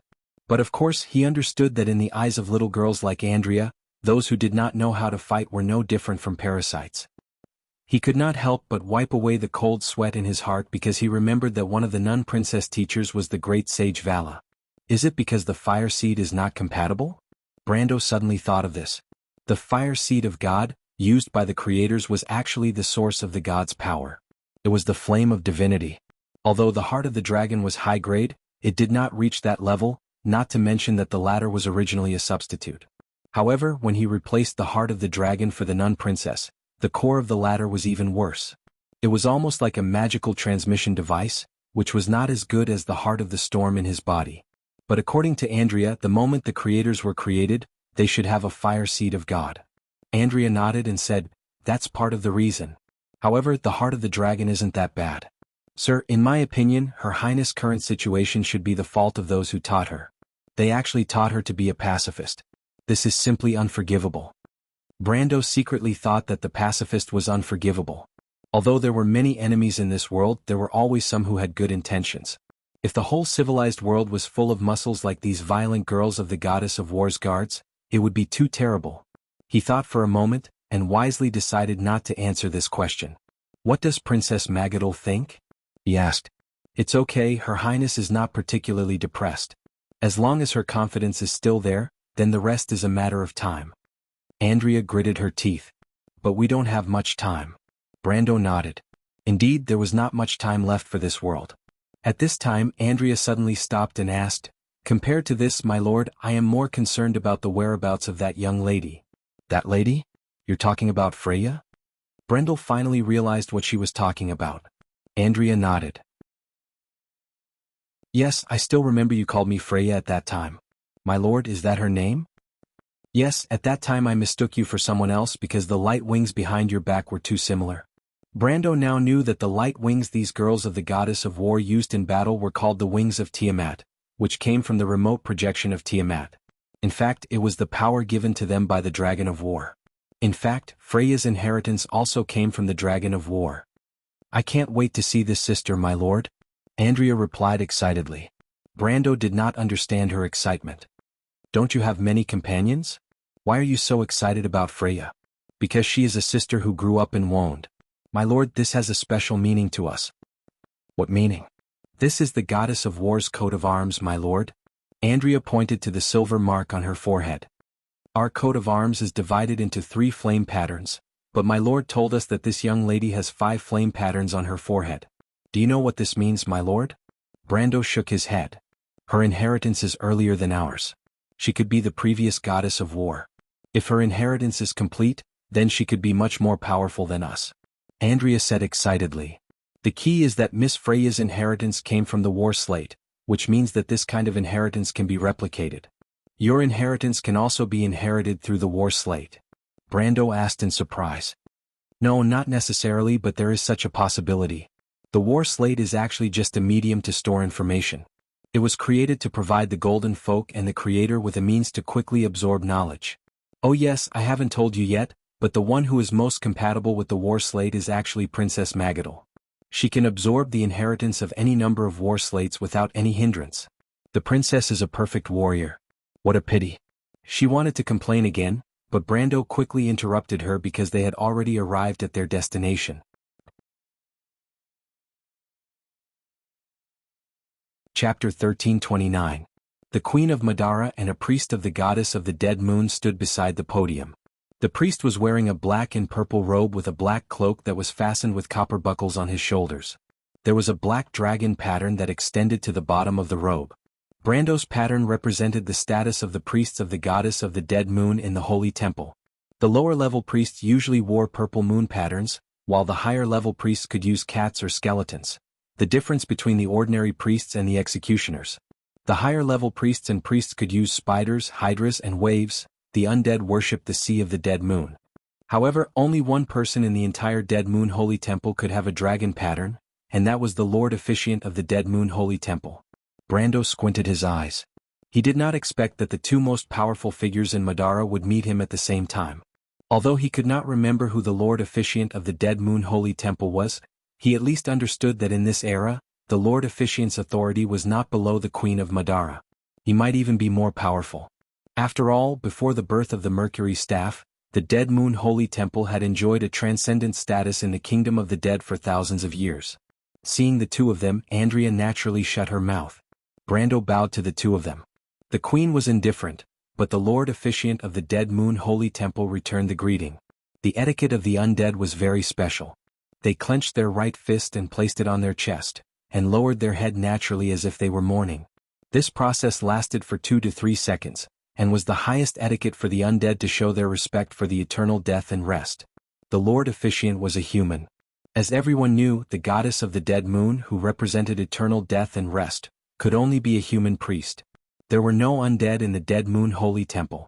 Even the lowest level staff and apprentices in the holy temple were all humans. This was also a miracle in the empire. But for the past 1,000 years, the holy temple had been operating according to this rule. The goddess favored the kingdom of the dead, but she would not allow the dead to appear in her kingdom. The undead were well aware of this and adhered to this rule. Day after day, the clergy of the Holy Temple of the Dying Moon gradually became the majority of the human dark nobles in Madara. However, although they were humans, Brando knew that this did not mean that they shared the same interests as most of the creatures on the continent.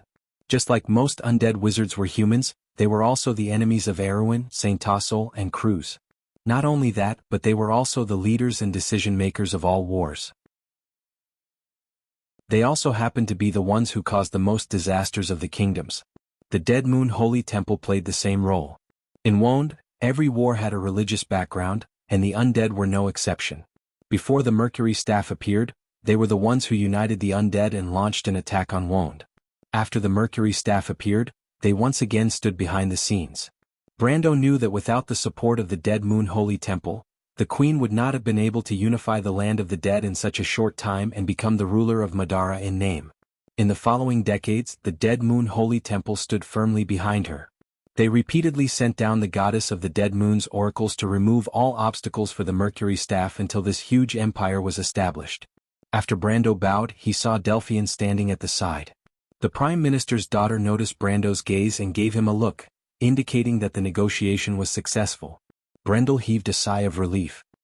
He was more afraid that the Queen would go back on her words. Even though the Mercury Staff was still in his hands and he still had the upper hand, who knew if this domineering woman would disregard everything and attack them after returning to her familiar territory? In the past 2 months, he had been warned more than once by the Queen's actions, which told him what it meant to be unpredictable. The Queen of Madara naturally noticed the subtle interaction between Brando and Delphian, but she did not care at all. "This is Archbishop Philip." She briefly introduced him to Brando. From the Queen's cold tone, Brando understood that the person in front of him was the sincere Philip. The latter was the Archbishop of the Dead Moon Holy Temple from the end of the First Era to the first 40 years of the Second Era. His greatest achievement was to support the Supreme of Madara to unify the Empire. However, Brando did not know when exactly he became the Archbishop of the Dead Moon Holy Temple, but he did not expect him to have already ascended to this position. In history, Philip was a very low-key person. He was born in a dark noble family in the realm of eternal death. He joined the Holy Temple at the age of 12 and became a clergy apprentice. After that, his path of promotion was not remarkable. He rarely made mistakes and was devout and deeply trusted by his mentors. His path of promotion was not smooth, but he did not encounter any major setbacks either. It was as if he was diligent all the way to the center of the Holy Temple. The process of him ascending to the position of head priest was even more lackluster, because in this era, the Undead Moon Temple could not find a more outstanding genius. His only advantage was that he was more suitable than the other competitors, and because of this, he obtained the most revered position in the Undead Moon Kingdom. Logically speaking, such a person should lack the opportunistic nature of great people. To put it bluntly, he lacked the courage to stake everything on a single throw. He should be moderate and cautious and like to stick to the old rules. However, such a person had stood firmly behind the Mercury Staff from the beginning. Even when the power of the Emperor of Madara had not yet emerged, he had never wavered. His whole life was to contribute to the Mercury Staff's efforts to unify the Dead Moon Empire. According to the joking words of many players, with the support of the good old man Philip, even a pig should have become the Emperor of Madara. This saying was not without reason. Before the rise of the Mercury Staff, the Dead Moon Holy Temple held almost all the power of speech in the Dark Kingdom. As the Archbishop of the Dead Moon Holy Temple, the only difference between him and the later Emperor of the Empire was that he did not have absolute control over the undead lords. Other than that, he was no different from the Supreme. However, a person who held such power and influence had chosen to create a person who could stand above the temple. It was as if he had taken the initiative to hand over the authority of the temple to someone else. Some people believed that he did this to achieve the unification of the empire, but there were also people who questioned whether he had such lofty ambitions. There were also people who believed that he had received an oracle from the goddess of the Dead Moon. However, there were all kinds of theories that could not describe the Lord Officiator of the Dead Moon Temple. Until he stepped down from the position of Officiator of the Dead Moon Temple and gave it to someone else, all the legends about him seemed to be a confusing puzzle. Speaking of which, this was the first time Brando had met this famous person in history. However, in this era there were too many heroes and legends. At least compared to the woman beside him, Archbishop Philip was nothing. In his mind, this archbishop's presence was exactly like that. His experience was like a legend, but it could not stand up to careful scrutiny. The feeling he gave people was that he was very ordinary. Compared to ordinary people, he was mysterious and unfathomable. However, compared to the real legendary heroes of this era, he was just SOSO. But no matter what, anyone who had heard of this person would more or less be curious about him. They were curious about what kind of belief he had in his heart at this moment, and what kind of belief supported him to stand firmly behind the Mercury staff until the Dark Kingdom was unified. At this moment, Brando looked at the Archbishop and could not help but have such a thought in his mind. Philip seemed to be a little dull and did not notice his gaze. After returning the greeting to Brando, he took off the hat of his robe, revealing a somewhat pale face. It was the face of a middle-aged man without any distinguishing features. There were some grayish-brown patches on his cheeks, which looked like livor mortis. Due to the long-term erosion of dark magic, this was a prominent feature of the clergy of Clyce. But it was this seemingly submissive middle-aged man. After Her Majesty the Queen of Madara introduced him to Brando, she turned her head and looked at him as if she was asking for his opinion. Brando noticed the strange scene. He could not help but look at the old man. He saw Philip nodding stiffly. Only then did Her Majesty the Queen turn her head and looked at him. "Count, these days there have been too many troublemakers, so I can't spare time to receive you all. If there is any neglect, you won't blame me, will you?" Brando naturally would not take Her Majesty's polite words seriously. He shook his head. Her Majesty the Queen nodded with satisfaction. "That's very good. The promise I made to you on the battlefield that day has now been fulfilled. I believe Mr. Count will not turn a blind eye to the sincerity shown by Madara, will you?" Brando nodded again. "Now the army of Madara has withdrawn from Erewhon. Those sinners that Mr. Count wants to punish have now been handed over to you. I have also fulfilled all of your requests. I have made a huge concession, but I believe Mr. Count also understands that a deal is mutual, right?" For this sentence, Brando could be said to have been waiting for a long time. He knew that Her Majesty the Queen was not a person who would always give in. She appeared to be weak on one side, which could only mean that she must have other plans on the other side. But these days he had not figured out why Her Majesty made such a big concession. Perhaps in the eyes of others, it was to get back the Mercury staff. But as the person involved, Brando knew very well that the Mercury staff was handed to him by Her Majesty the Queen herself. If that was the case, then she needed another explanation for what she had done that day.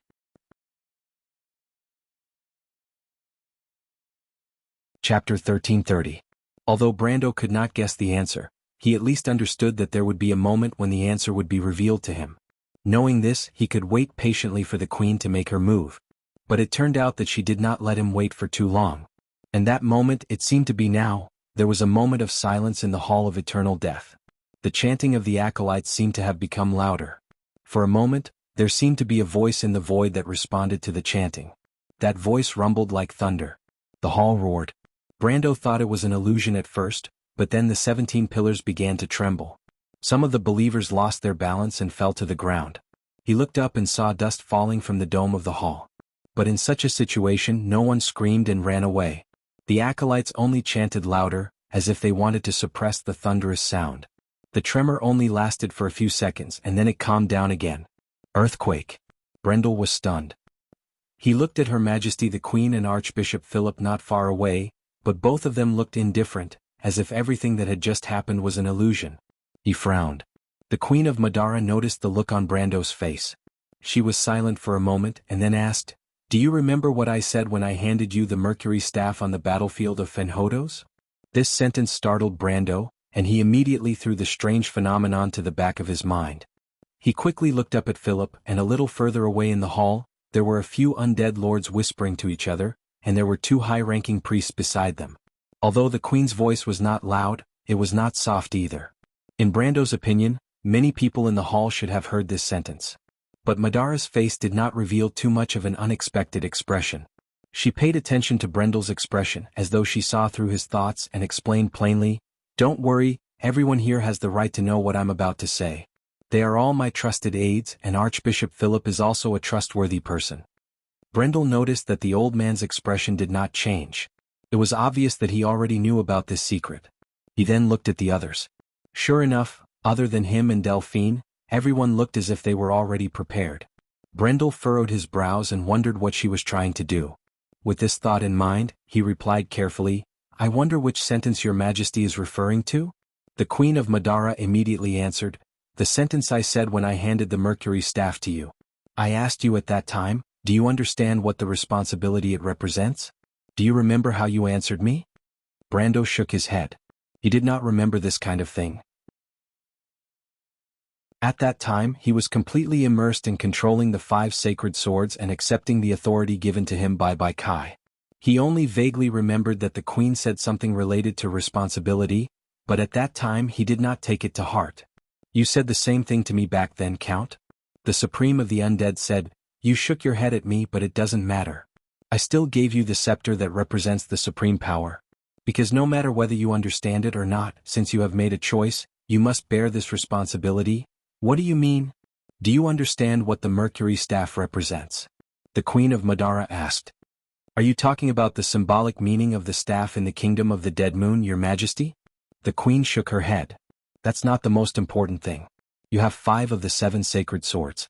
You should understand what kind of path this is. It's full of thorns and is not a smooth path. Originally, I could bear all of this for you, but you refused. From the moment you chose to walk the path of ascending to the throne, its responsibility followed you like a shadow. Ascending to the throne? Brando frowned. What are you trying to say, your majesty? Didn't anyone tell you that in every era, one has a king? In our era the sages divided it into 4. That is why the world is in chaos. But it doesn't matter. The crown has always been there. After Odin, it is waiting for the next successor, a person who can lead everyone and change the fate of the whole world. You should know who I am talking about, right? Brando was silent. It was not the first time he heard of such a thing. Miss Tada, the Dragon Queen, and Haku had all said similar things to him. He did have the blessing of the 5 sacred swords, but what he wanted to do was to save the Roman people. If it was like what Lute said, that gathering the 7 keys to open the door was an opportunity, then he would seize it at all costs. But he had never thought of inheriting Odin's path and changing the fate of the whole world.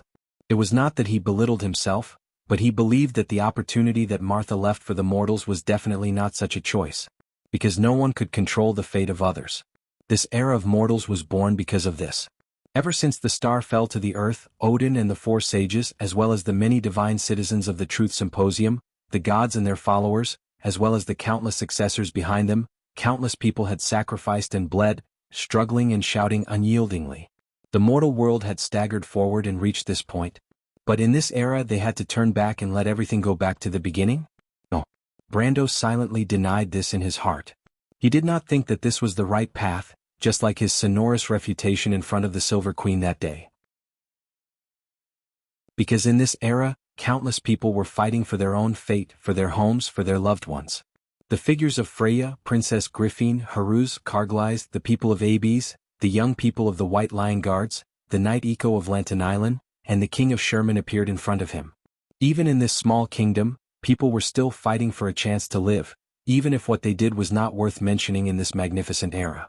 Just like the fate of Erwin, a small, remote kingdom, could not move the footsteps of the whole world. People's eyes were always fixed on the long term, and ignored the short term and precious things. Perhaps it was just like the Queen of Madara in front of him. She only needed one order, and all of Awin's hard work would come to naught. And he himself had grown to such a point. He felt the power of the sage for the first time on the battlefield of Fenhodos, and was now only one step away from the final threshold. Just like the queen could crush Erwin and Ant, with a flip of her hand, and now his power seemed to be able to easily change the fate of Madara. This was also what he was doing now. That small kingdom seemed to be no longer able to hold his footsteps and hold his gaze. Everything that he had done in the past to be able to do now seemed to be easily achieved with just a word. The feeling of controlling the fate of others was indeed fascinating. But this was not what he wanted. The redemption that Erwin needed was not this, because he deeply understood this point. The future of this ancient kingdom was not based on his words alone. Perhaps he could make Erwin glorious today, but in the distant future, it would once again fall into this cycle. The decay and rise and fall of the kingdom was like an unsolvable loop, going back and forth. Everything that the 4 sages had done had already given the mortals an answer, hadn't they? The lonely fool had been waiting for such an answer for 1,000 years. But its answer would never be to repeat the past. Brando's eyes seemed to see Erwin's most glorious era. King Eric was in front of him. He put down his sword and nodded to him, telling him that this was the answer he was looking for. Erwin was born because of a person's will, but it was also dimmed because of this will. Now it would not repeat this path. One would be the same. Brando shook his head. At that moment, the answer of the four sages seemed to have passed by him. That may sound beautiful, Your Majesty, he replied, but that is not the answer I want, and I don't think that is the answer Wond wants either. Then what is the answer you want? The Queen of Madara did not seem to have expected his answer. Her eyes flashed slightly and she asked again. Brando just shook his head. I haven't thought about it yet, Your Majesty, but I think that everyone has the right to decide their own fate, and not rely on the hands of others.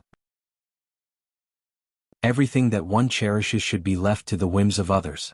Although it sounds beautiful, the reality is very cruel. If the sages and the people of God all had such thoughts, the mortals might not have been able to wait until this day, and Wond would have been destroyed long ago. The Queen of Madara said coldly, 5 of the 7 holy swords are in your hands, which means that you almost have the highest authority of the law of Tiamat. With such power, do you want to avoid responsibility?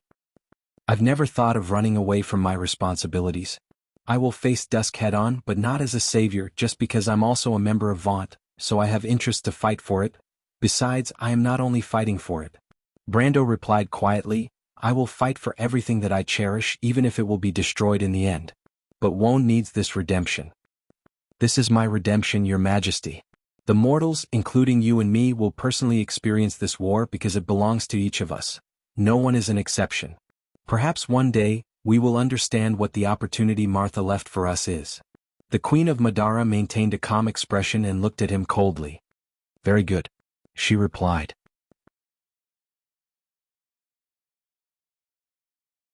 Chapter 1331.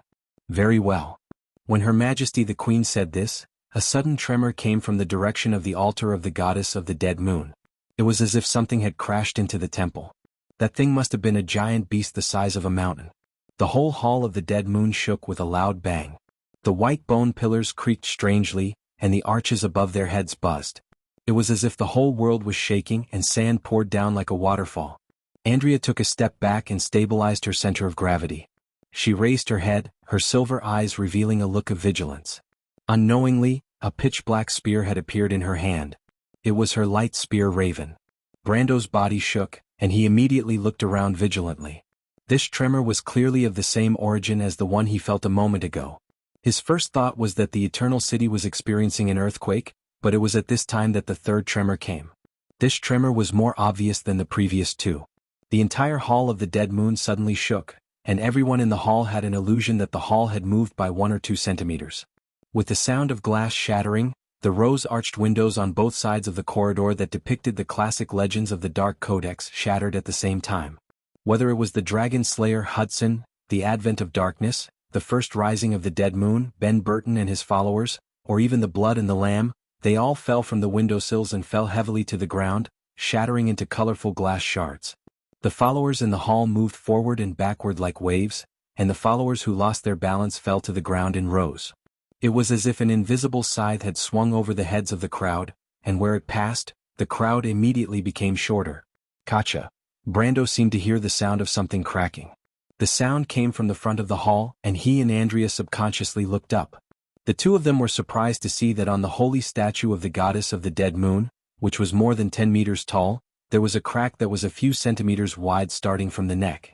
In the continuous tremor of the hall, small fragments rolled down from the crack, and then as if the goddess lowered her head, the holy statue broke from the neck, and a head that was as tall as a person rolled down from the sky, falling straight towards Queen Madara and Bishop Philip below. Andrea was so shocked that she did not realize what was going to happen next. Brendel, on the other hand, did not have such a deep impression of the situation. He reminded her immediately, don't worry about it too much. Be careful. But he immediately realized that as the Queen of the Dead Moon Empire, it was impossible that she did not have a protective holy object on her, and the falling stones were unlikely to cause any harm to her. The goddess' head fell from the sky, and it looked very frightening, but in this world of magic, its power was not even comparable to a stone shot from a catapult. Sure enough, a conspicuous arc of light appeared 10 feet above the queen's head, and the falling statue hit the arc of light as if it had hit an immovable iron plate. The tip of the goddess' nose touched the ground first, and it immediately collapsed, and then the whole head completely broke from the broken nose, turning into a few harmless pieces of broken stone.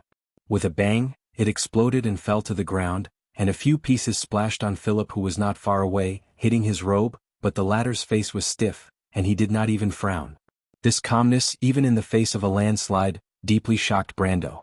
How could such a person be a mediocre person? He could not help but think that he must have seen a ghost to believe the unreliable rumors circulating outside. How could such a mediocre person become the bishop of the Dead Moon Temple, the second most powerful person in Madara, and possibly the most powerful person in this era? But why would such a person be willing to assist a person with no background and origin to become the Queen of Madara? Was it just for the Mercury staff? Brando was more willing to believe that perhaps the bishop had really received an oracle that allowed him to see through the fog of the future, and see Madara, the unification of the Dark Dead Moon Empire. Lady, please. At this time Andrea suddenly cried out. Only then did Brando realize something. He looked up and found that only half of the statue of the goddess was left. Her upper body was completely cracked, and after rolling down from her head, the parts above her waist also fell apart, turning into several pieces that fell down from both sides. One of the pieces hit the giant spider at her feet and smashed it into pieces. Her two arms fell to the ground and broke into several pieces. One of the round forearms was still rolling on the obsidian floor, down the steps below the altar and all the way to the hall below. It finally stopped in front of a young acolyte of the Dead Moon. He looked as if he was scared stiff as he stared at the arm of the goddess, as if he was not looking at a statue, but at the bloody broken arm of the real goddess of the Dead Moon, Clyce. When Brando saw the expression on the acolyte's face, he suddenly realized what had happened. The statue of the goddess of the Dead Moon had collapsed. Perhaps this did not sound like a big deal, and could at most be regarded as an ominous sign. But Brando knew that this was not the case because this was a world of magic and gods. This was the central hall of the Dead Moon Temple. Although this statue had not appeared for thousands of years, it actually symbolized the authority of the goddess of the Dead Moon, Clyce, in this world. But now it had shattered. In the thousands of years of history of the holy city of the undead, this was not the first time it had been tested by a disaster.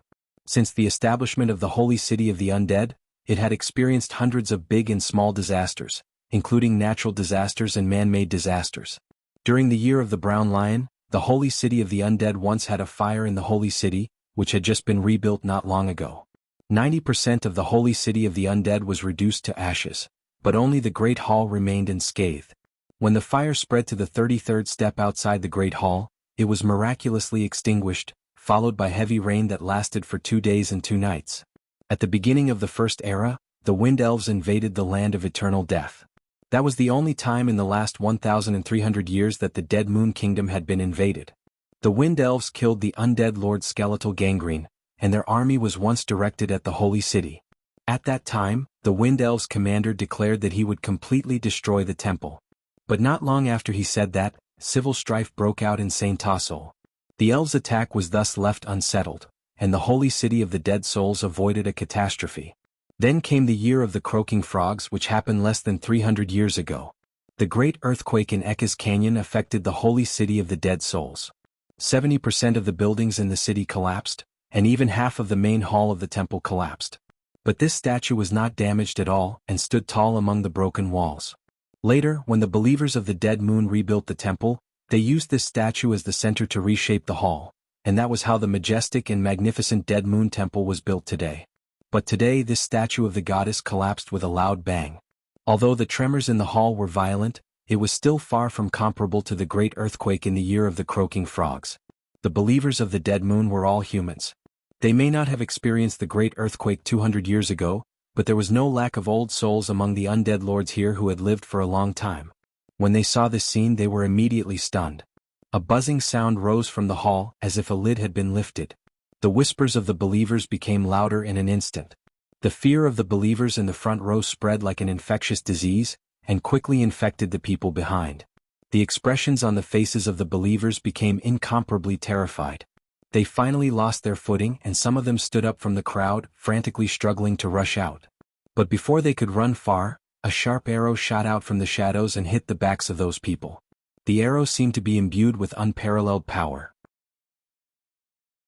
It turned into a black light and pierced through the backs of those people, plunging straight into the ground. The tail feathers were still trembling. Madara's skeleton archers rarely use these arrows, but there's one exception, and that's the Dark Rangers. He subconsciously looked at the two sides of the hall, but even with his perception he could not see anything. Madara's skeleton archers rarely used these arrows, but there was one exception, and that was the Dark Rangers. He subconsciously looked at the two sides of the hall, but even with his perception he could not see anything. This hall seemed to be occupied by a huge will shielding his perception. His five senses could only extend to a dozen meters like a normal person before they were blocked by a dozen pillars. These dozen black arrows deterred the crowd, and the believers who were becoming chaotic stopped in their tracks. They turned back and looked at Her Majesty the Queen and Philip at the altar. What impressed Brando was that Her Majesty the Queen was not particular enough to use weapons in such a place and cause such a massacre. But Archbishop Philip beside her did not seem to have seen it, and his expression did not even change slightly. If such a thing happened in the Leo Palace of the Holy Cathedral of Fire, the royal family of the Cruz people would be waiting to break off relations with the Holy Cathedral of Fire. In the sanctuary that represented the majesty of the Golden Flame, openly slaughtering its believers, what was this if not disobeying the gods? But this scene also made Brando understand one thing, and that was that everything that happened in front of him did not seem to be sudden. At least Her Majesty the Queen and Archbishop Philip had been prepared, and both of them seemed to have expected this to happen. Brando looked at the undead lords and high-ranking priests standing below, and he saw the same look of shock in their faces and in the soul flames in their eyes. He turned back and looked back at the Queen of Madara and Philip. This was not an earthquake, and an earthquake could not destroy the icon of Claire unless the earthquake happened in another place, and that was outside the elemental frontier. Something happened to the gods. You're tuning in to the Han Lee's Wuxia Chronicles YouTube channel. We're so grateful for your support, and don't forget to subscribe to join us on this incredible journey through captivating stories. Your generosity through donations truly makes a world of difference, as it's the primary source of revenue that allows me to expand and enhance this channel for you. Thank you from the bottom of my heart for being a part of this adventure.